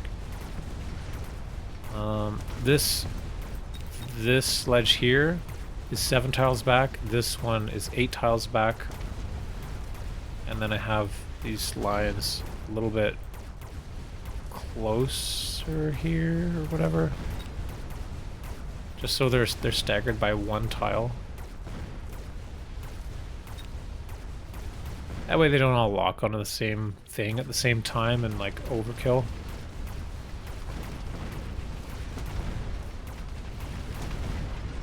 Like that's why you stagger usually a little bit, is then you have different timings on the attacks, and therefore you have less chance that you're going to overkill something.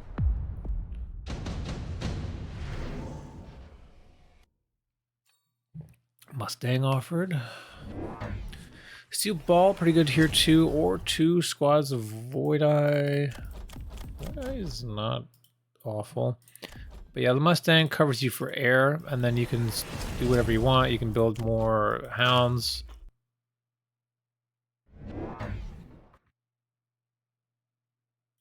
Okay, more Mustang. So, just as a little criticism here, I'm not sure I'd build another Mustang into this, because you're up against like a double arc light here, and you're not able to get range because of the challenge, and also because you couldn't afford it anyway. So these guys are probably just gonna die. We'll see, but whoa, opponent's already got secondary armament and 3 of these guys. Huh. Well, having a lot of bodies is good against, you know, sabers and marksmen.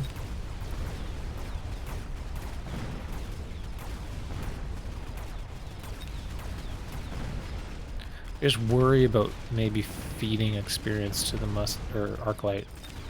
Looks like you got this though.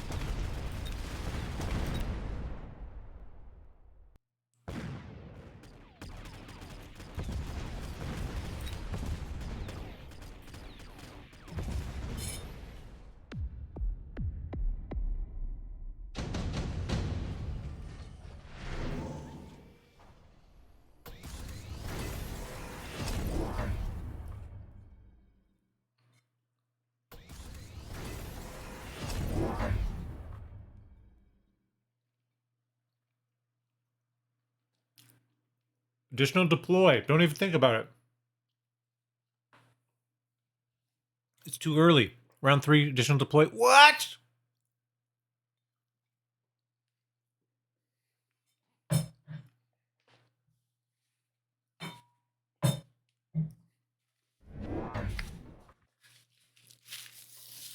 Okay, so think about it this way. You chose supply spec or supply enhancement. Okay, you have 50 supplies extra around. But think about how many times where if you chose additional deploy, how many times in the rest of the game from round 3 are you going to click mass recruit? Right? If you click it more than like 3 times, that pays for this. Like, just take the additional deploy. It's an economy card as well, in a way.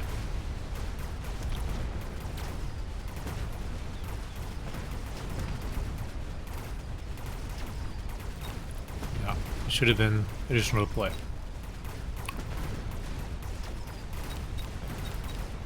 Where are upgrades at now? 1-1. Okay.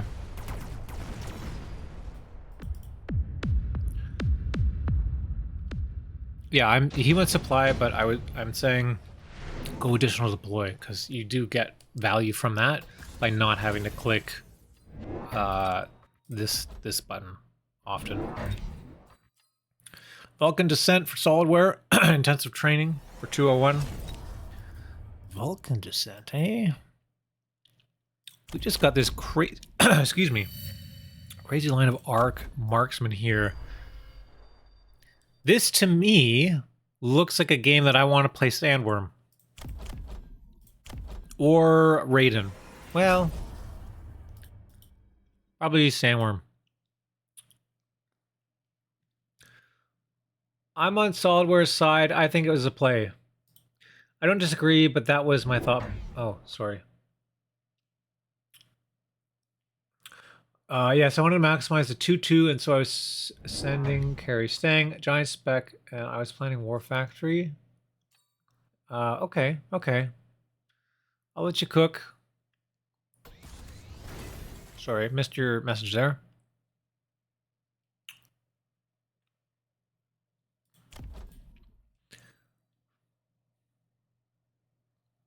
All right. Yeah, if you're not planning on pushing this button, I see the logic. I'll allow it. Let's see. Excuse me, we have attack now. Oh my god.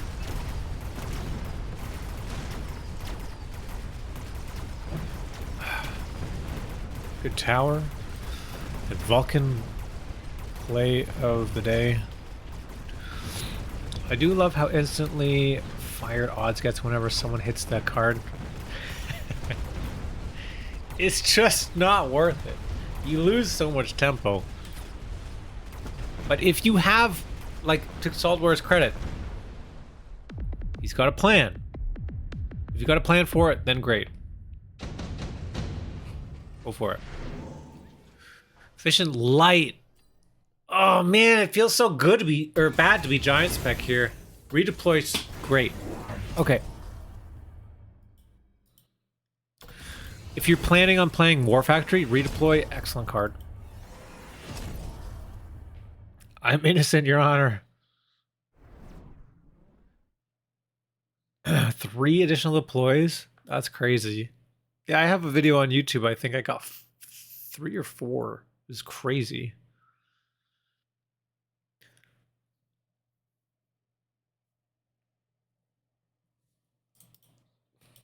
All right, let's move past the supply enhancement, okay? It's fine. So now we see, okay, arc light with charge shot and marksman. So chaff clear, by clicking this button, you reduce the attack interval by 30%. Chaff clear on the arc light is severely hindered now. And we're selling the hounds. Was it misplaced or something?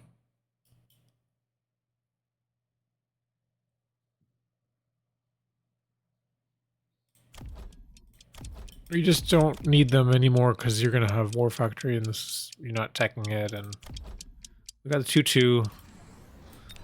Well, Mustang's level 3 now, and now you got range. Okay.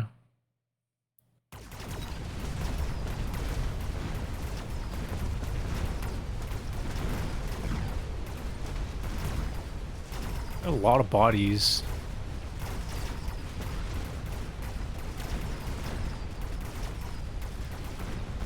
No, he has no chaff. Yeah.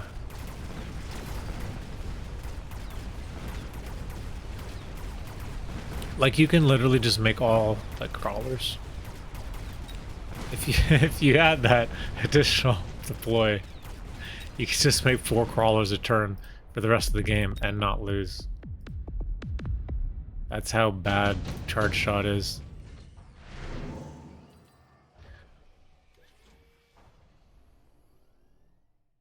Overlord. Fire Badger. He's tucked away here. You might be able to like Fire Badger the corners and pull him. Because like the only chaff is back here. The Crawler Mustang. I think you're far enough back that you can pull it if you had stuff here. are going for that. Oh, yes! All right, so you got one, you sell the other one. That's... Oh, no, no, no. Didn't sell it. Okay, they're both here. Okay, okay. No, he has no chap. Look, the plan changed. Things can change. There's a missile here, though. It's gonna kill that fire badger before it warps in, I think. I might be wrong. Maybe because it's level 2, it's fine. I think it'll die, though. It might be good to put something in front. Did these get pulled? Not everything. Oh my god, what are we doing? What are we doing? Armor piercing? You know what? Honestly, so what I said about the crawlers also makes sense for the Mustangs here. So that can work. You have to be careful of shockwave potentially, maybe, but like charge shot is so slow. The Mustangs should be fine. You have armor piercing. These Mustangs do. Where's the level 3 guy? 200. It's crazy. Oh my god. Hey, they lived. They lived. Oh shit. Nice.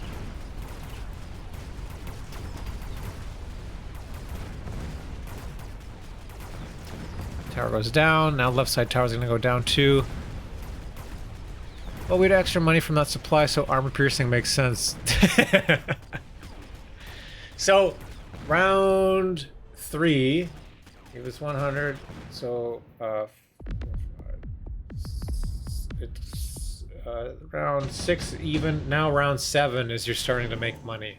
So now you're 50 extra. So now you're starting to reap the rewards of the supply enhancement. Every turn past this, you gain 50 bucks extra. But like, they're almost dead. No, you have to account for the $50 it would cost to skip. So that's why, even though it cost 100, the actual like value or whatever would be net minus 150, because you could gain 50 or lose 100, so the difference there is 150.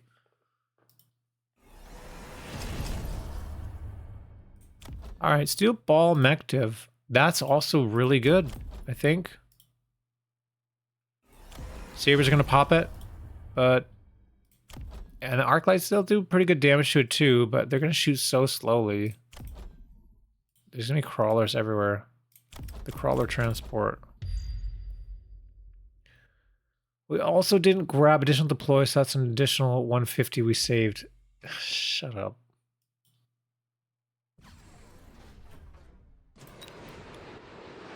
Nice redeploy. Yeah, it just survives there. You know what? I think it's actually the defense too that's keeping it alive from that missile. Because it just like had a tick of life.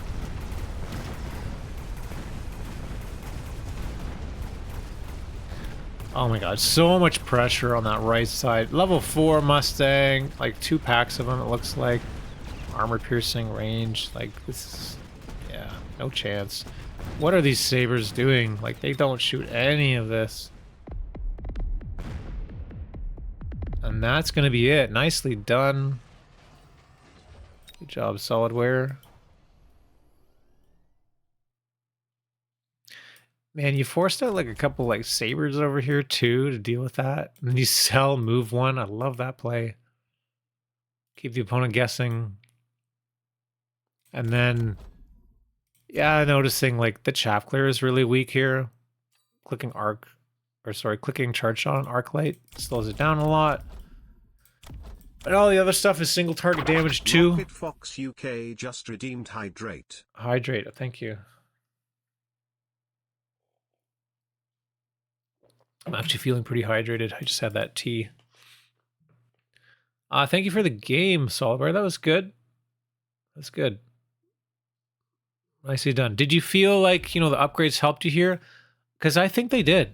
I think they kept these guys alive from the missiles, and I think they really helped scale your Mustang here. Maybe even made the sledges tanky enough. I mean, like, they can survive a missile, right? They're over 5,000. That's pretty good. They didn't get missiles, but they would live. Yes, they made the Stangs get levels. Yeah, and then the Stang, like the hyper carriest unit in the whole game, if they get levels, then you win the game. So nice.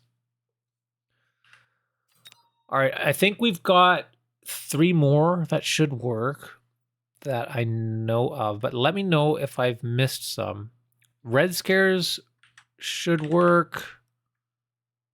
JD Howard, and wait, did Sparty say that it was working? You guys might need to remind me who also has a replay that works.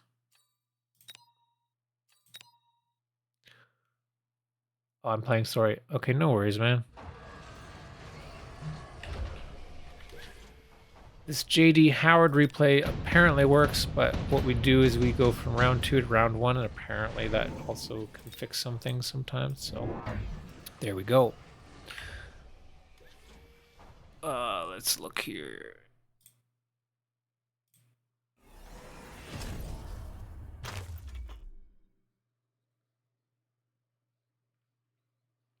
JD Howard says, no one believed in me except the most important person, myself. Skipping some deploys and selling units allowed me to get 2-2 in range by round 3. Oh my god. Firebadger flank. You and evil, man. Firebadger flank allowed me to barely survive long enough to get efficient light manufacturing, additional deployment, along with some Mustang levels. We're able to turn around. Hopefully there's an update that breaks this. But if so, I guess I'll try it again. And then there was an update that broke it. But, and he said he did check it and the game still works. So here we are. This should work. Oh god, we need to swap sides here.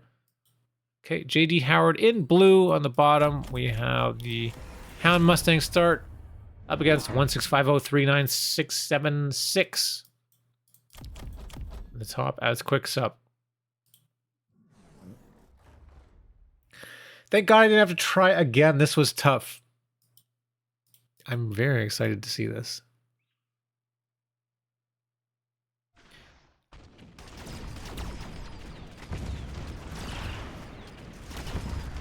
Yeah, I think like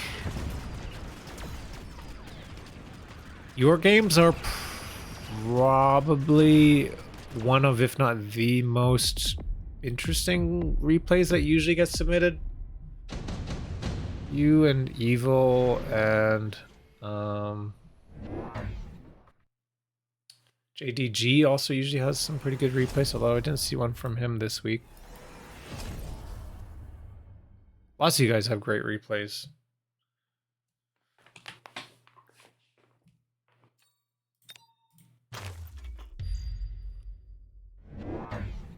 All right. Oh my god, round 2 and he's already 2-1. I will start submitting some crazy stuff. You guys wait. I can't wait, actually. You join Discord so I remember. Welcome aboard. So I guess we're gonna just like fast forward a little bit here. Oh my god. Okay, we do get one tarantula. But this kind of hurts, like going against tarantula in this. Okay, saber. We could sell that. Or we could get something like... what do we want from this? Wasps? I'd pick wasps.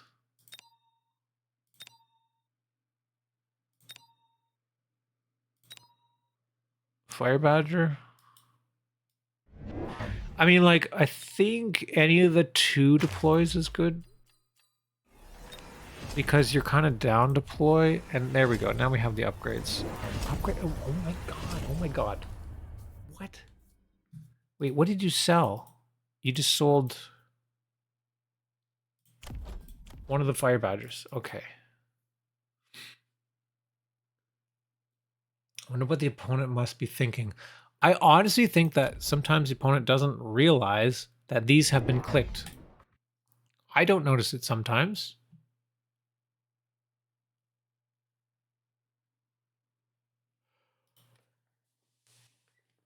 And even so, like, what do you do? Like, round 3 range on Hound seems like a normal thing, a normal timing.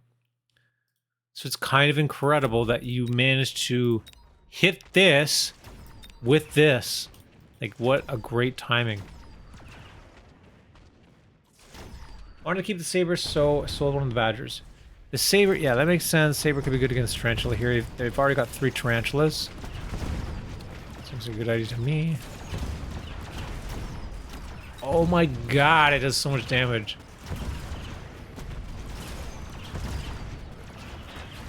$800 credits from thin air. Seriously. Where did it come from?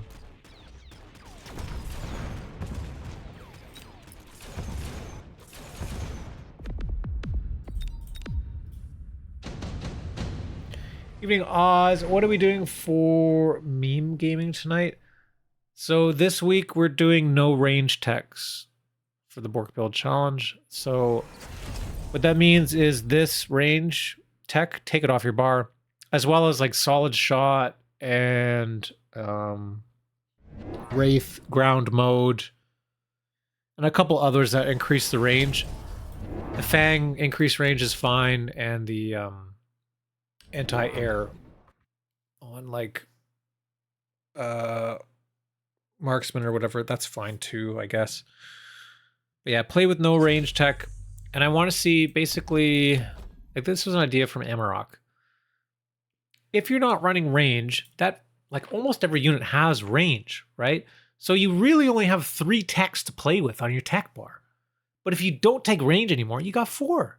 So can we find any cool combinations? Is there anything neat that we can do?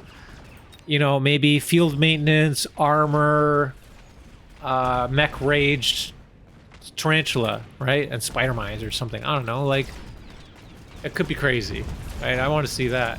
So forts, sabers, yeah. I mean, like, try to have fun and be creative with it. You know, you could do typhoon boat, but like, we've all seen that a million times. It's like, I want to see if we can discover any like hidden like ideas, you know? But yeah, probably aggro. I would assume you have to play aggro.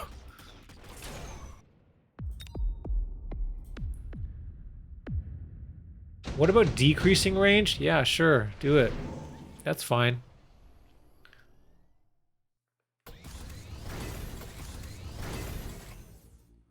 Launcher, punch, AA, bubble, assault force. Now you're talking. Now you're talking. That's great. I actually wanted to have rocket punch as an idea for a week at some point, because it's like one of my favorite techs. I don't see it often enough. Assault Scorp, spider mines, ass marks, and rhinos. This is also like, we talked a long time ago about trying to do a melee only challenge. Ah, man, I don't know. Melee only seems actually impossible. But maybe this will be our first step into that. Okay, maybe in a couple weeks we'll try melee only. I don't think it's gonna work, but if you guys are crazy enough to do it, we'll do it.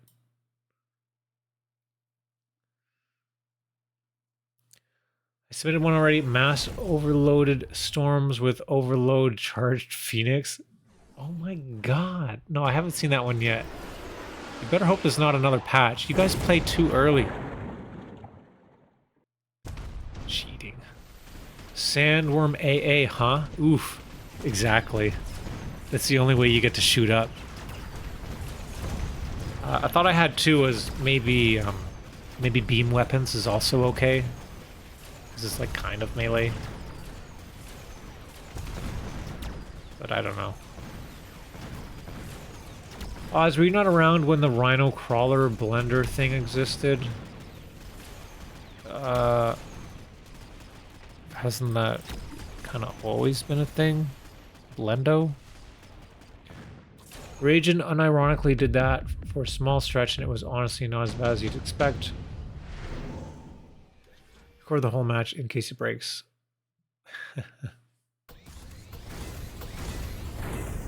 Basically just try not to get around the no increasing range rules and do cool stuff. Yeah. Also, tower temp range is totally fine. This is fine.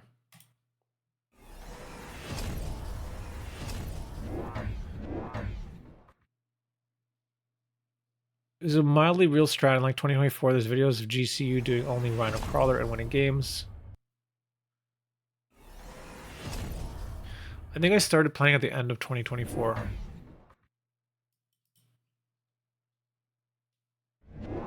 So I might have been playing, but also might have been too noob. Not sure. Actually, what's really funny, I have a really old video on my channel here from a long time ago. And it's me against Mathismite, who we all know now has gone on to do very many great things in mechabellum. And here I am.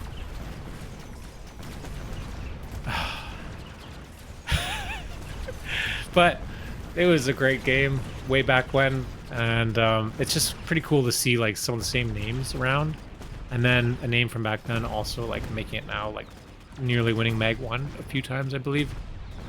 One season anyway, if I remember right. Usually always up there. It's pretty cool.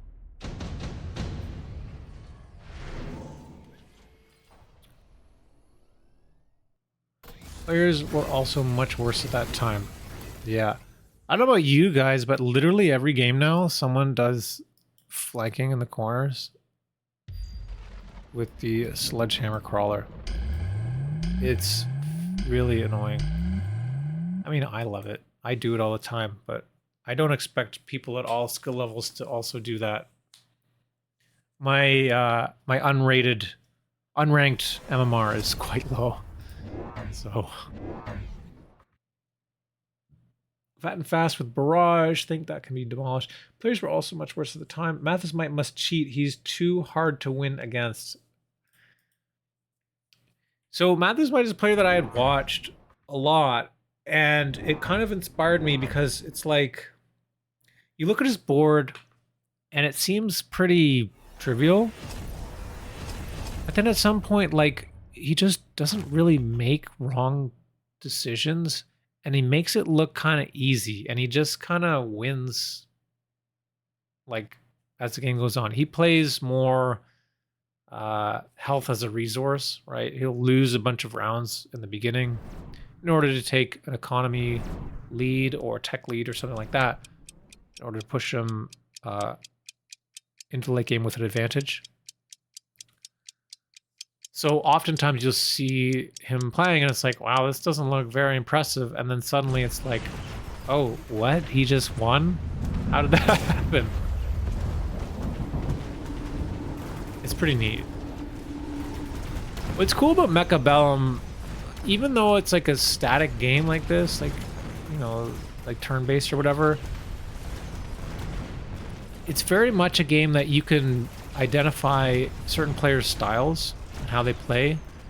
And if you didn't have names on the replay, you would still know some of the top players based on how they play, which I think is really cool. That's what I love about StarCraft as well, right? It's a very difficult game, but also there's so much player skill expression, and watching two different Terrans or two different Zergs or two different Protosses play next to each other or whatever would be completely different as well. So,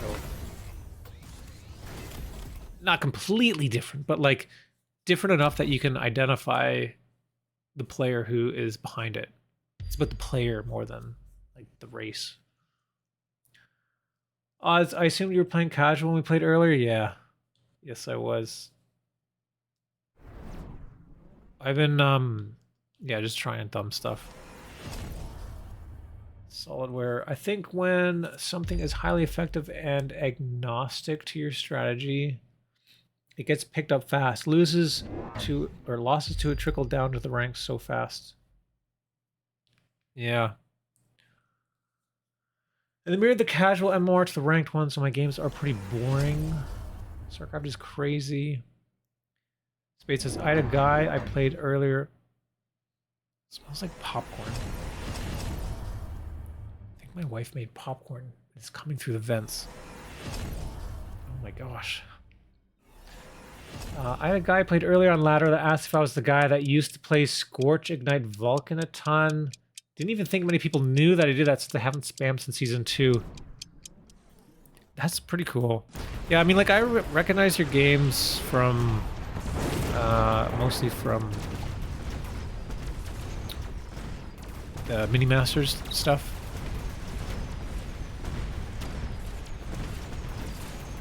Oh my god, this Overlord.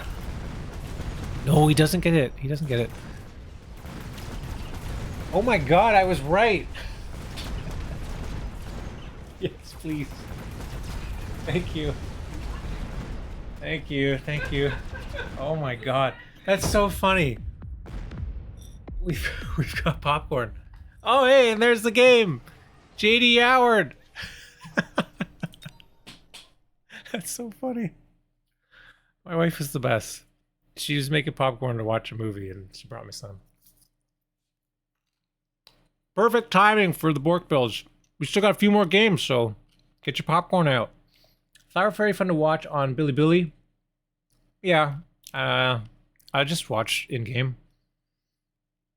Sometimes what baffles me about Flower Fairy, I look at Fairy play and I think I could do that, and then I never can. I know, right? I know. That's what's crazy about Mechabellum, and why there's a huge difference between this and StarCraft, right? StarCraft, I can watch them play, and I'm literally amazed. I'm like, I could never do that. They have 400, 500 APM. There's so much technical skill behind it. You watch some pro-level Mechabellum, and you think, technically, yeah, I can place a unit there, do that, make these decisions, and I could be the best player in the world. But it's not that fucking easy. It's not that easy. It looks easy, but it's just... There's a skill to it that is, like, really, like, hard to put your finger on what exactly it is. But the top players are top players consistently. So, like, I don't know.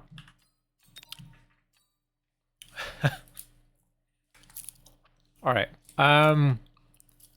Red Scare, you're up.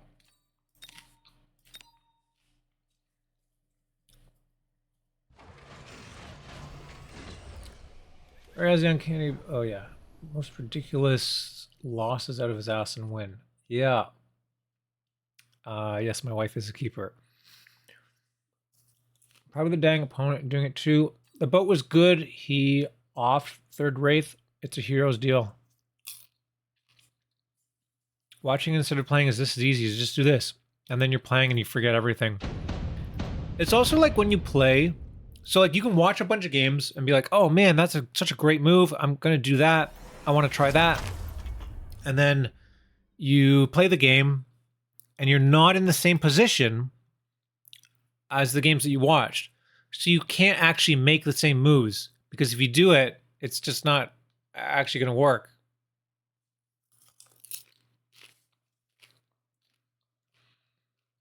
I forgot to ask if you won the game with AA Mountain versus Cheese. What? I've never clicked AA Mountain. The game versus Cheese and Mecha Mini Masters, I didn't have AA on Mountain. I just had Mountain. I think I had Armor. Oh no, you know what? I don't think I actually did Mountain. I might have done War Factory. I can't remember. I know I used a Titan here to stop the Gospel. I think it was War Factory. Actually, it might have been here. And then I ended up building more of them and like beaconing them this way to shoot them. And then I had a level 5 tower here. It was like round 13 or 14 or something. Fucking insane game. It's on YouTube. You should check it out. It's pretty old though. It would be Mechabellum Mini Masters Odds versus Cheese from season 3.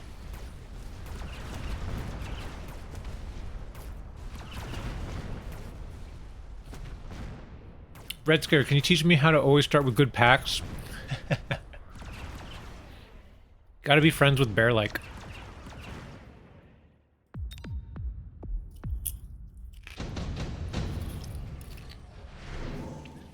I learned much from top streamers. Steel Sane, Rooster, Odds, and U-Bomb are my heroes. Aw, thanks. Praise Bear-like twice a day before bed. It's like doing Hail Marys or whatever. You said you did it. Am I insane? No, I didn't say I clicked AA. I forgot my Bear-likes before bed.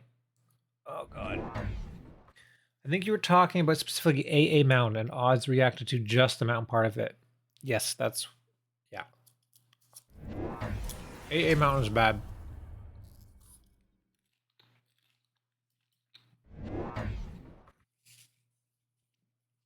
So, no upgrades yet.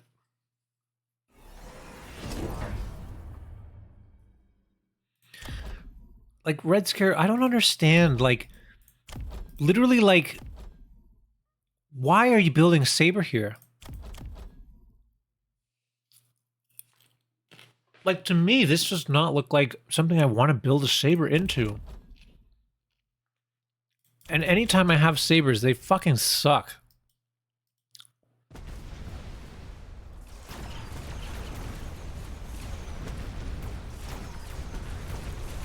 Saber good unit.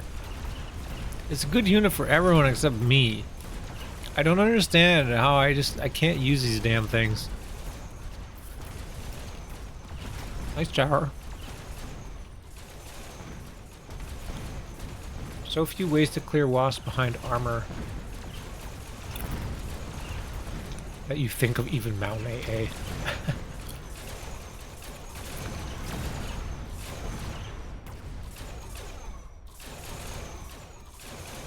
For my game again? What did you do? Whoops.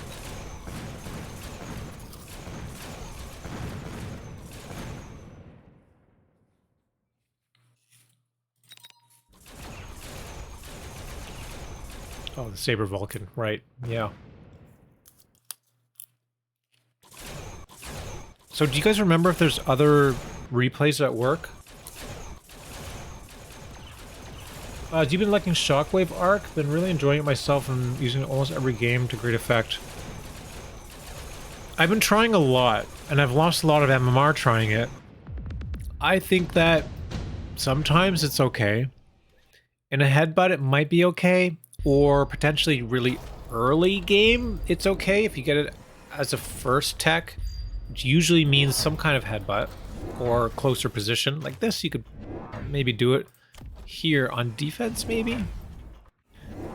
It's close enough, but the reason, like, getting it early maybe is because you can get more levels on the arc lights, which then maybe you can scale your arc lights a bit. I don't know. It's, and then against like formations like this, the Hound Crawler, it is good into, but again, it's something that doesn't scale. It's got to be done early. And then, you know, like, I don't know. It has to be a game also that you really only want range too, I guess. Because getting more and more text on the arc lights is going to be very expensive. I returned with crisps and dip. Nice. I got a couple 12-round games I could DM you. Win and loss if you want to see it in full swing. Games were against Isaacs and Frost. Okay. We did do a Shockwave Borked Build a couple weeks ago. And, like, we learned it was... I mean, we didn't even really learn that much, I don't think. Just basically what I said. It does help if your units, for example... So in this case, as red, this is Yuban, I think. He doesn't have it on the tech bar, but if he did, and the arc lights were stuck shooting these sabers, all these crawlers and hounds would still be taking damage. which is kind of valuable if your only chaff clear is these 3 arc lights. Because if one of them gets shut off, you're fucked. So there's value to that. Evil says it works with acid. That's true. That was great. Acid crawlers on the line. Shockwave arcs behind. Acid increasing the damage of the arc so the arc does more than 82 damage. It's great. Is Red Scare trying to force Wraith? Red Scare is trying to get techs. Another saber here on the right side. Oh, that shield drop here. Level 2 crawler. Yeah. Nice. Just putting a lot of pressure, a little bit of pressure everywhere. This rhino drop is going to be annoying though.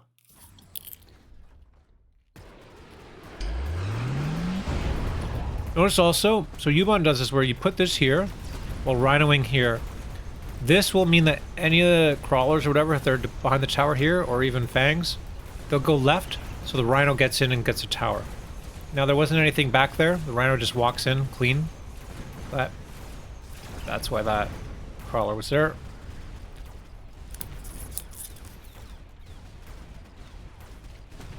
That's one of those things like, hey, that's easy to do. Like, you don't really realize why someone's putting the unit there. Like, at a glance. I just had a game for no range with this happening.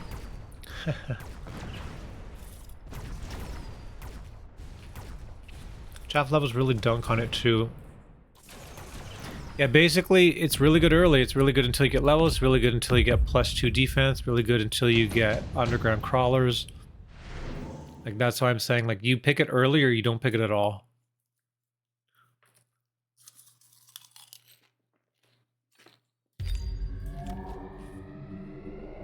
Big ion. Yeah, this is looking good, Red Scare.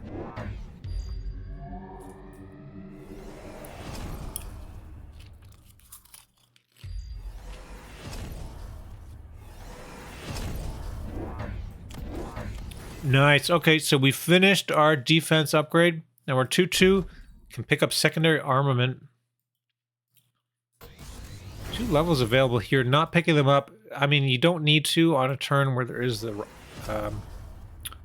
fucking ion. Because like they probably die anyway if you get ion, so no point.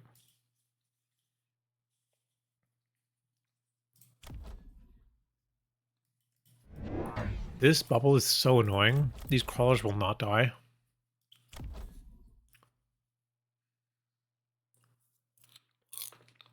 But in order to kill them, they do leave the bubble, so then this bubble's never going to die. Ubon's playing very defensive here. We got spells on either side. I don't know if it's going to slow down Red Scare enough. 2-2 on round 5 is such a stat check. I knew there was a high MMR 201 player, I think Sharky, who would do this like every damn game. Yeah, man, I think the upgrades are pretty good. I try to get them more quickly now. Because I think there's also something to be said too, like if you don't commit too early to something, you wait for your opponent to make a commitment and then you commit hard into the counter. Meanwhile, while you're waiting for your opponent to commit, you're getting upgrades and just biding time and waiting. Waiting for your time to pounce. And once you see the mistake, then you pounce on it and you're fully upgraded, ready to go. So you're not like wasting money in the early game on stuff that maybe you don't need that would get countered. I think there's definitely value here in spending the money on upgrades early. Someone in Discord said Fang does it. Oh.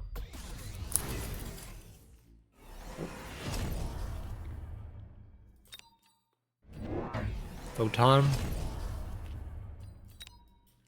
Photon and EMP same round. Yeah, one Photon sounds great. These things are not going to die. I could even see like a mobile beacon on this side, maybe.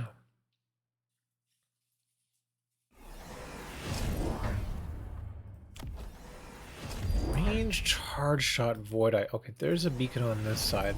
That makes sense too. Don't really want to go into that. It could get ignited.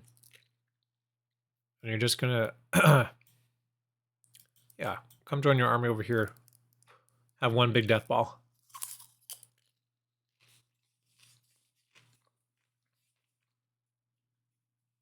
I wonder what a later round 5-6, and then go from 0-0 to 2-2 would feel like. Feels good. But I don't think you should have no upgrades by round 5. I think that sounds pretty bad. Oh man, Phoenix coming in.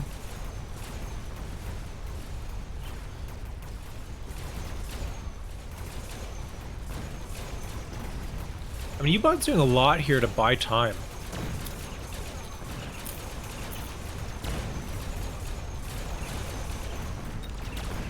It's only got +1 attack.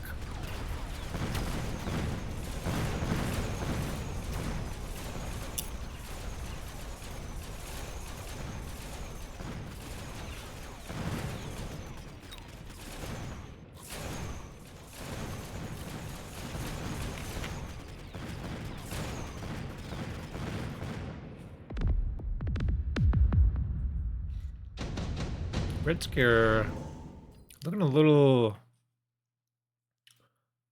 worse for wear here.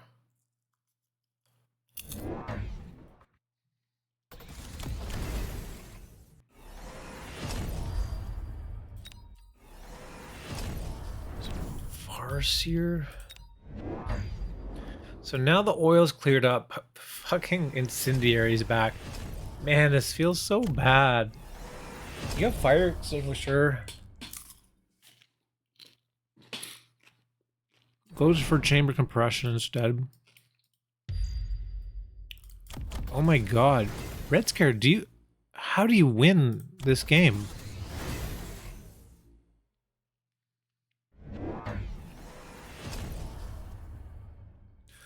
Aggro is so fun when you get oiled, fired, ion, and EMP'd.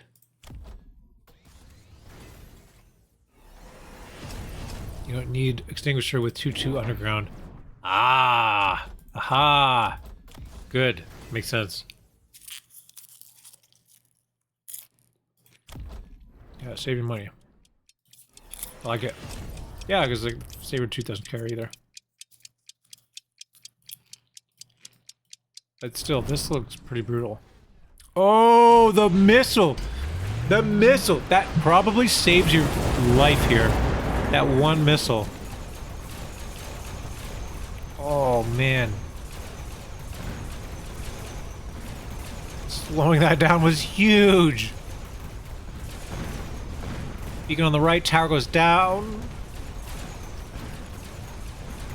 Left side doing damage now. Just ignoring the fire. Now Yubon has to run through the fire.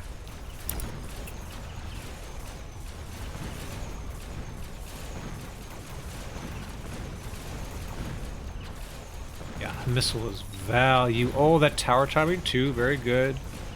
Could have been bad. Yeah, it looks like you're coming back now. And now these big bad hounds are charging up.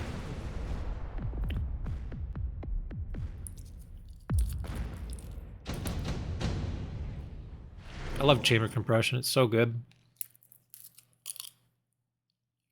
Double skip.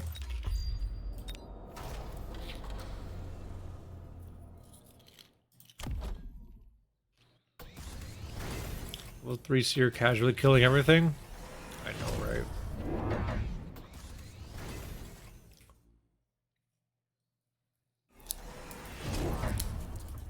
Who had the most damage? Oh, the wasps.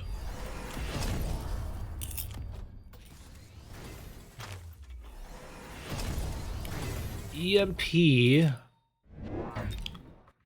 have orbital up. If I was Dubon, I would beacon this guy back. He has a beacon available.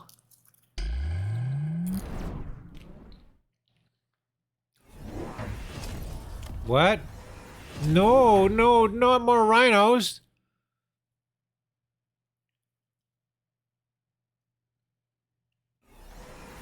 Rhinos do not do well into the sabers. I will say I'm not sold on the Rhino overheat anymore. Yeah, the nerf really did it dirty. I don't run it anymore.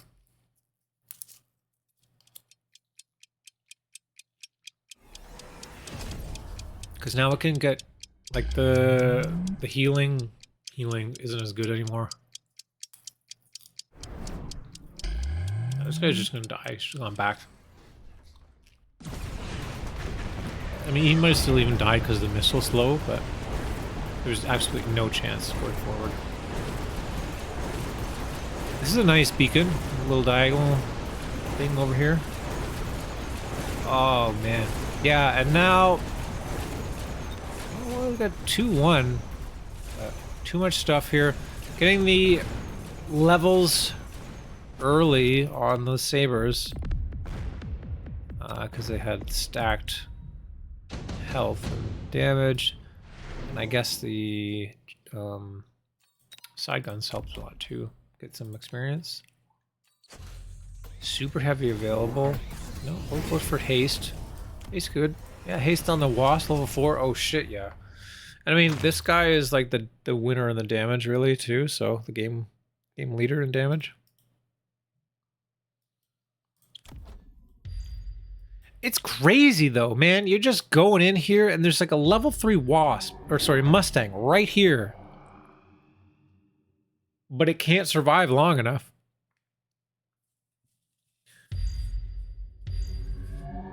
The board is very small, not many high HP targets for it to shoot. I know, like, I see this and I'm like, what are these sabers doing? There's so many of them, and there's nothing big that they can shoot. But, you know, they one-tap arc lights. They have side guns, so they're still, like, kind of valuable, like, dealing with sledges and these void eyes, I guess, too. They do one-tap the void eyes. Void eyes are surprisingly tanky. Oh, factory. I don't think so. Well, maybe. It just needs to work for one turn. I feel like factory into sabers, it does favor the factory, but only when the factory is level 2. Oh, here's a play. Not gonna work though. Nice play with that wasp. Gonna run around this ion beam. It's just too slow. Factory all the way on the right. Turning around slowly. We're getting on the left tower. It goes down. Gonna be able to collapse all the way to the right now, and that's gonna be lights out for U-Bon. Mind the cheeky flank. Yeah, nicely done. Good read. U-Bon had to find some kind of answer, and the factory, I don't not mind it, but I think it was a bit too late. I think it needed to be last, like, turn 8, because then turn 9 it could be level 2 or something. Because yeah. It does outscale the sabers if it can get there. But in one turn, where either player is probably going to lose that turn, I think it's too late.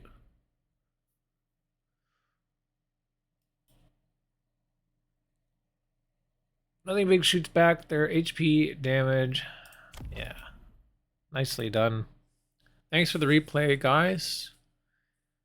Do we have any more? Does anyone remember? Because if not, I think we're done. Sparty didn't check. Egophobic has a replay, but he's not here. Fab said it didn't work. I think we didn't do that one. Brutus was here. Oh, Egophobic, hey. Did your replay, did you try it again post-patch? Do you know if it works?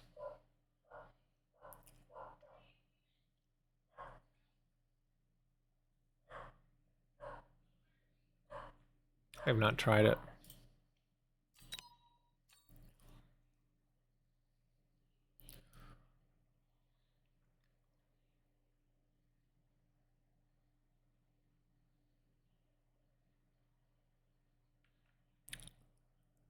Hmm. Well, you're here. I guess we could just look at it.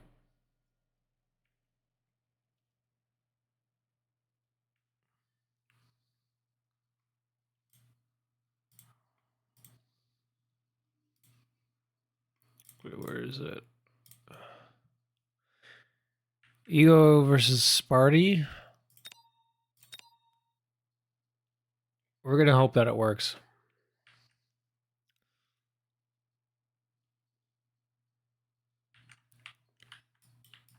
You guys are... Wait, what? It's 2v2? I think it's broken. Oh, shit. Yeah, my game's broken. I can't quit it now.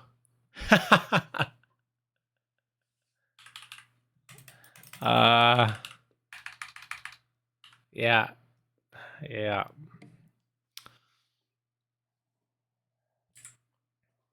Whoops.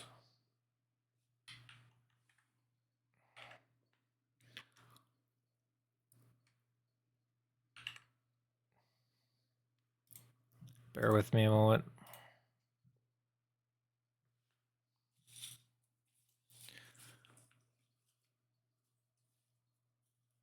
Mine looks like it works, says Sparty. So not the egophobic one?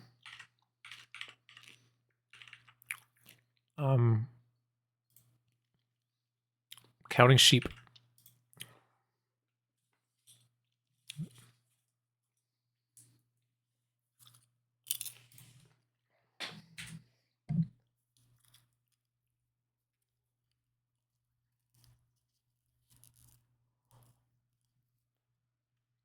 This one. Counting sheep. Yeah, okay.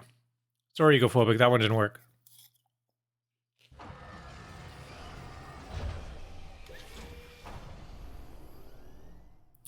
All right, this will probably be the last replay that we're going to do.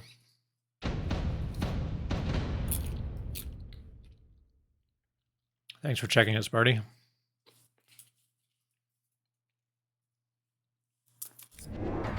Yeah, we did a lot this week. I'm sorry for those of you that didn't get it watched or didn't get broadcast here.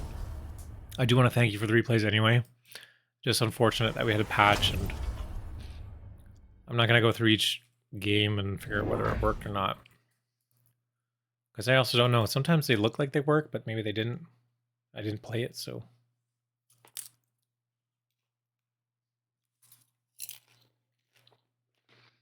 Yeah, again, next week's Borked Build. No range on the tech bar. Take it off, try something else.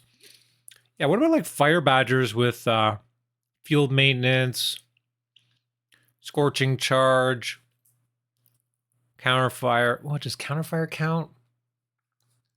That's a good question. Does counterfire count as range?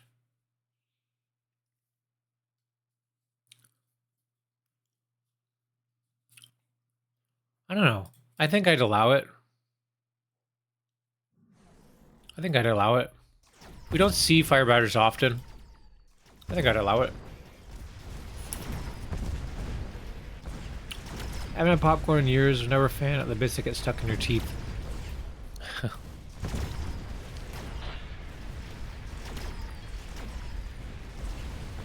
I love popcorn.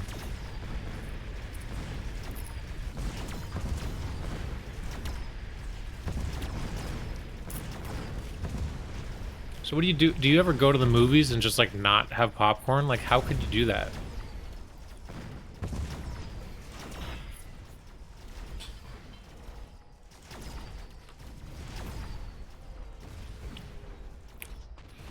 You know what, guys?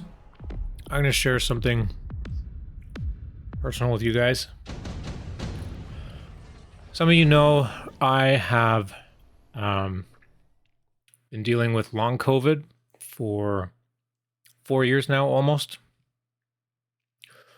I'm almost back to my baseline, but not quite. I have a lot of anxiety problems now. That can happen when you're housebound and bedbound for several years. I have anxiety going outside too far. I don't feel safe. It's called agoraphobia. This is not something I've ever had in my life before. I'm usually the outdoorsy guy, out camping in the middle of Algonquin Park, far away from home, no cell service, no nothing. Riding my bike in the middle of nowhere. It's very weird. But I've been making progress, and it doesn't sound like a lot, but last week I went downtown. I live like about like 20 minutes from downtown. I'm like on the east side in the beaches.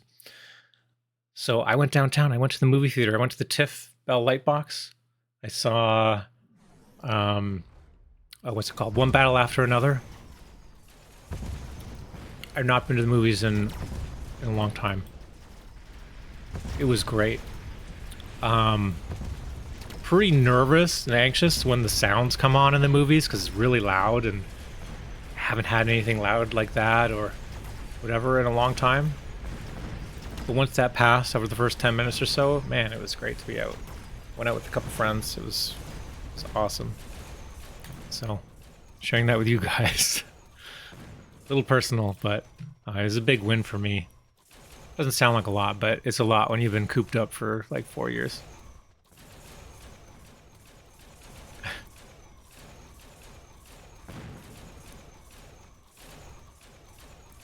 Thanks guys.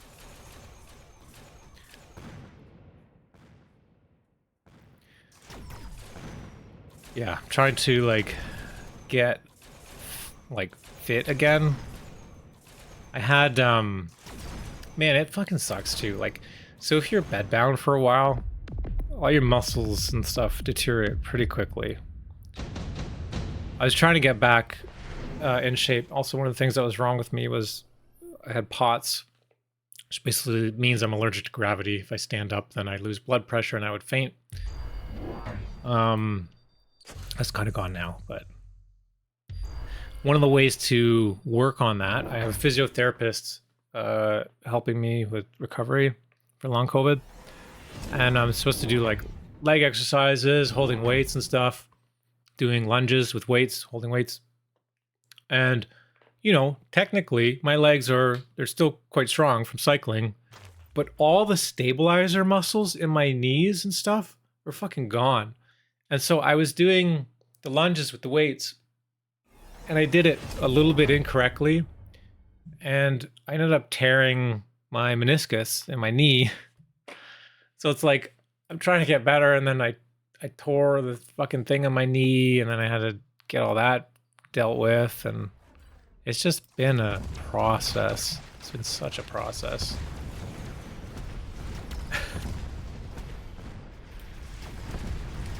Hope you get a big ass popcorn. I did get a big ass popcorn. That's what it reminded me of, the movie thing and the popcorn comment. So that's why I thought I would share that. COVID is terrible. It feels awful to lose the athletic competency, especially endurance that you're used to. Yeah. And so it's actually really interesting a little bit because I have like a lot of fitness data for many, many years. So I could use that with my doctors and try and figure things out, which was kind of cool, I guess. So they could tell like where some of my baseline was and whatever before, and I have that data. But then my doctor's also like, well, you're also like, as a cyclist, you're very acutely aware of your breathing and all that stuff. So I was like out of breath often, and it felt really bad. But like other people probably wouldn't even notice that they were out of breath for like no reason. And God, you're in Canada? I know. Fucking right. I had brain MRI, I had EK, I had a lot of ECGs, I had an EKG, which is like another thing that you wear on your brain or on your head that like measures your brain waves and shit. I had a bicycle stress test. I have had a million ultrasounds and x-rays, and yeah, I had 2 MRIs. I had I don't even remember. All these different kinds of medicines and shit. It's been chaotic. But we're almost there. This year's my year. I'm riding my bike a bit more too, which has been nice. But now it's winter, so I can't. EKG, ECG. Yeah, so shit, what's the other one? Yeah, that's electrocardiogram. ECG, EKG, EEG, electro something. It's EEG is the one that you wear. It's like a they put the diodes on your head for your brain. And that's because I had basically I feel like I'm kind of drunk sometimes. I'll just put it that way. I don't feel present. I kind of like zone out. Which has been getting better, but that's one of the things that's like kind of really annoying and scary. That's still kind of around a bit. It's worse under anxiety. A lot of the things just get worse with anxiety, so I'm just trying to resolve the anxiety, which then fixes everything. I can't take any of the anxiety medication because it makes me worse as well. I don't know how to spell it in English. It's okay. Electroencephalogram. I also had that one, it's called a Holter monitor. I had to do it twice, where you have a heart rate monitor and all the diodes on you for a week or so. I had to do that one twice. Because I was like, I was having these like random panic attacks. I just like wake up in the middle of the night, or if I was like eating or something. It seemed to happen like either when my rest mode in my brain was activated, so like falling asleep, or my digest mode, like I was eating something. Then like what I eventually was diagnosed with is dysautonomia, which is a dysautonomic nervous system.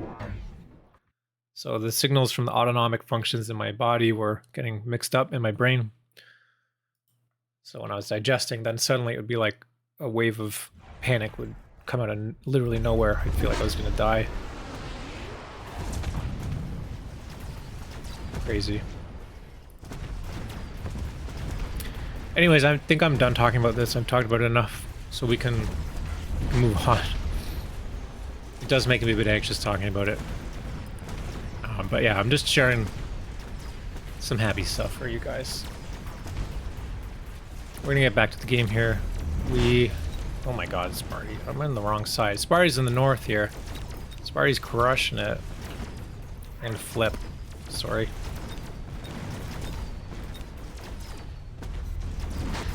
Sparty's 2-2. These marksmen are doing pretty good damage as well.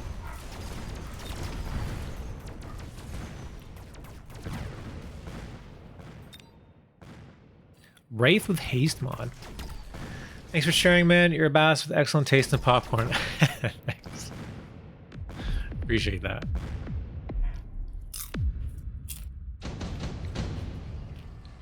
Yeah, it is a great thing about living in the city in Canada.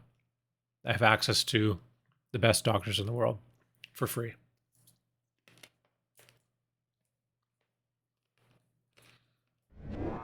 I was wondering how this board was going to pull out of this. Now it makes sense. Yeah, wrong side. Ooh, okay, but we got Fortress Barrier now. 4 fortresses. You know, I actually struggle against this shit. I feel like fortresses are very, very strong right now. This is terrifying. Like, you need an abyss. I also have the advanced defense card. No fucking way. This sledge has 12,000 HP each. Fort aggro is busted. Yeah, it's very good.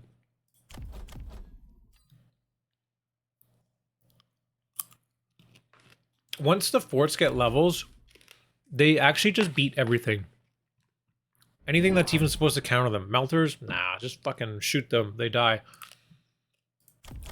Everything dies. I also keep saying they should reduce melter range just to trigger some people. I think so too. I think melter... Well, you know what? If it wants to have all that range, that's fine, but reduce the HP. It's not good that there's a unit that has highest damage in the game, the farthest range, pretty good HP, has like absorption,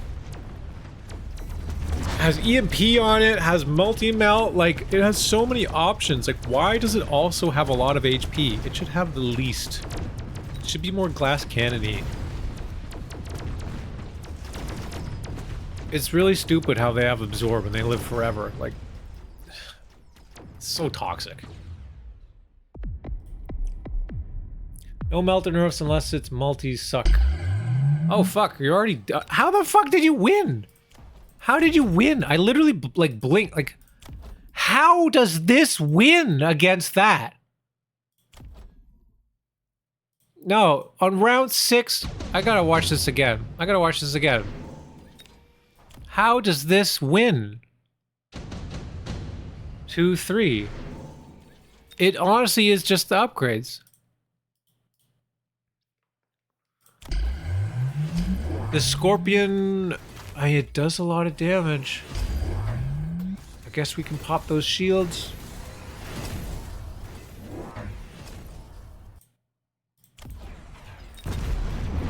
Alright. It's like oil doesn't really work out. Well... Okay. Yeah, the forts just, they can't survive here. We got only... We got no upgrades for the other side. So these guys die pretty quickly. The fire helps clear some of that.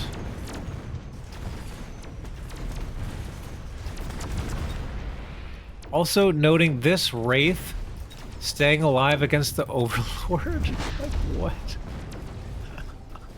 That's not supposed to happen.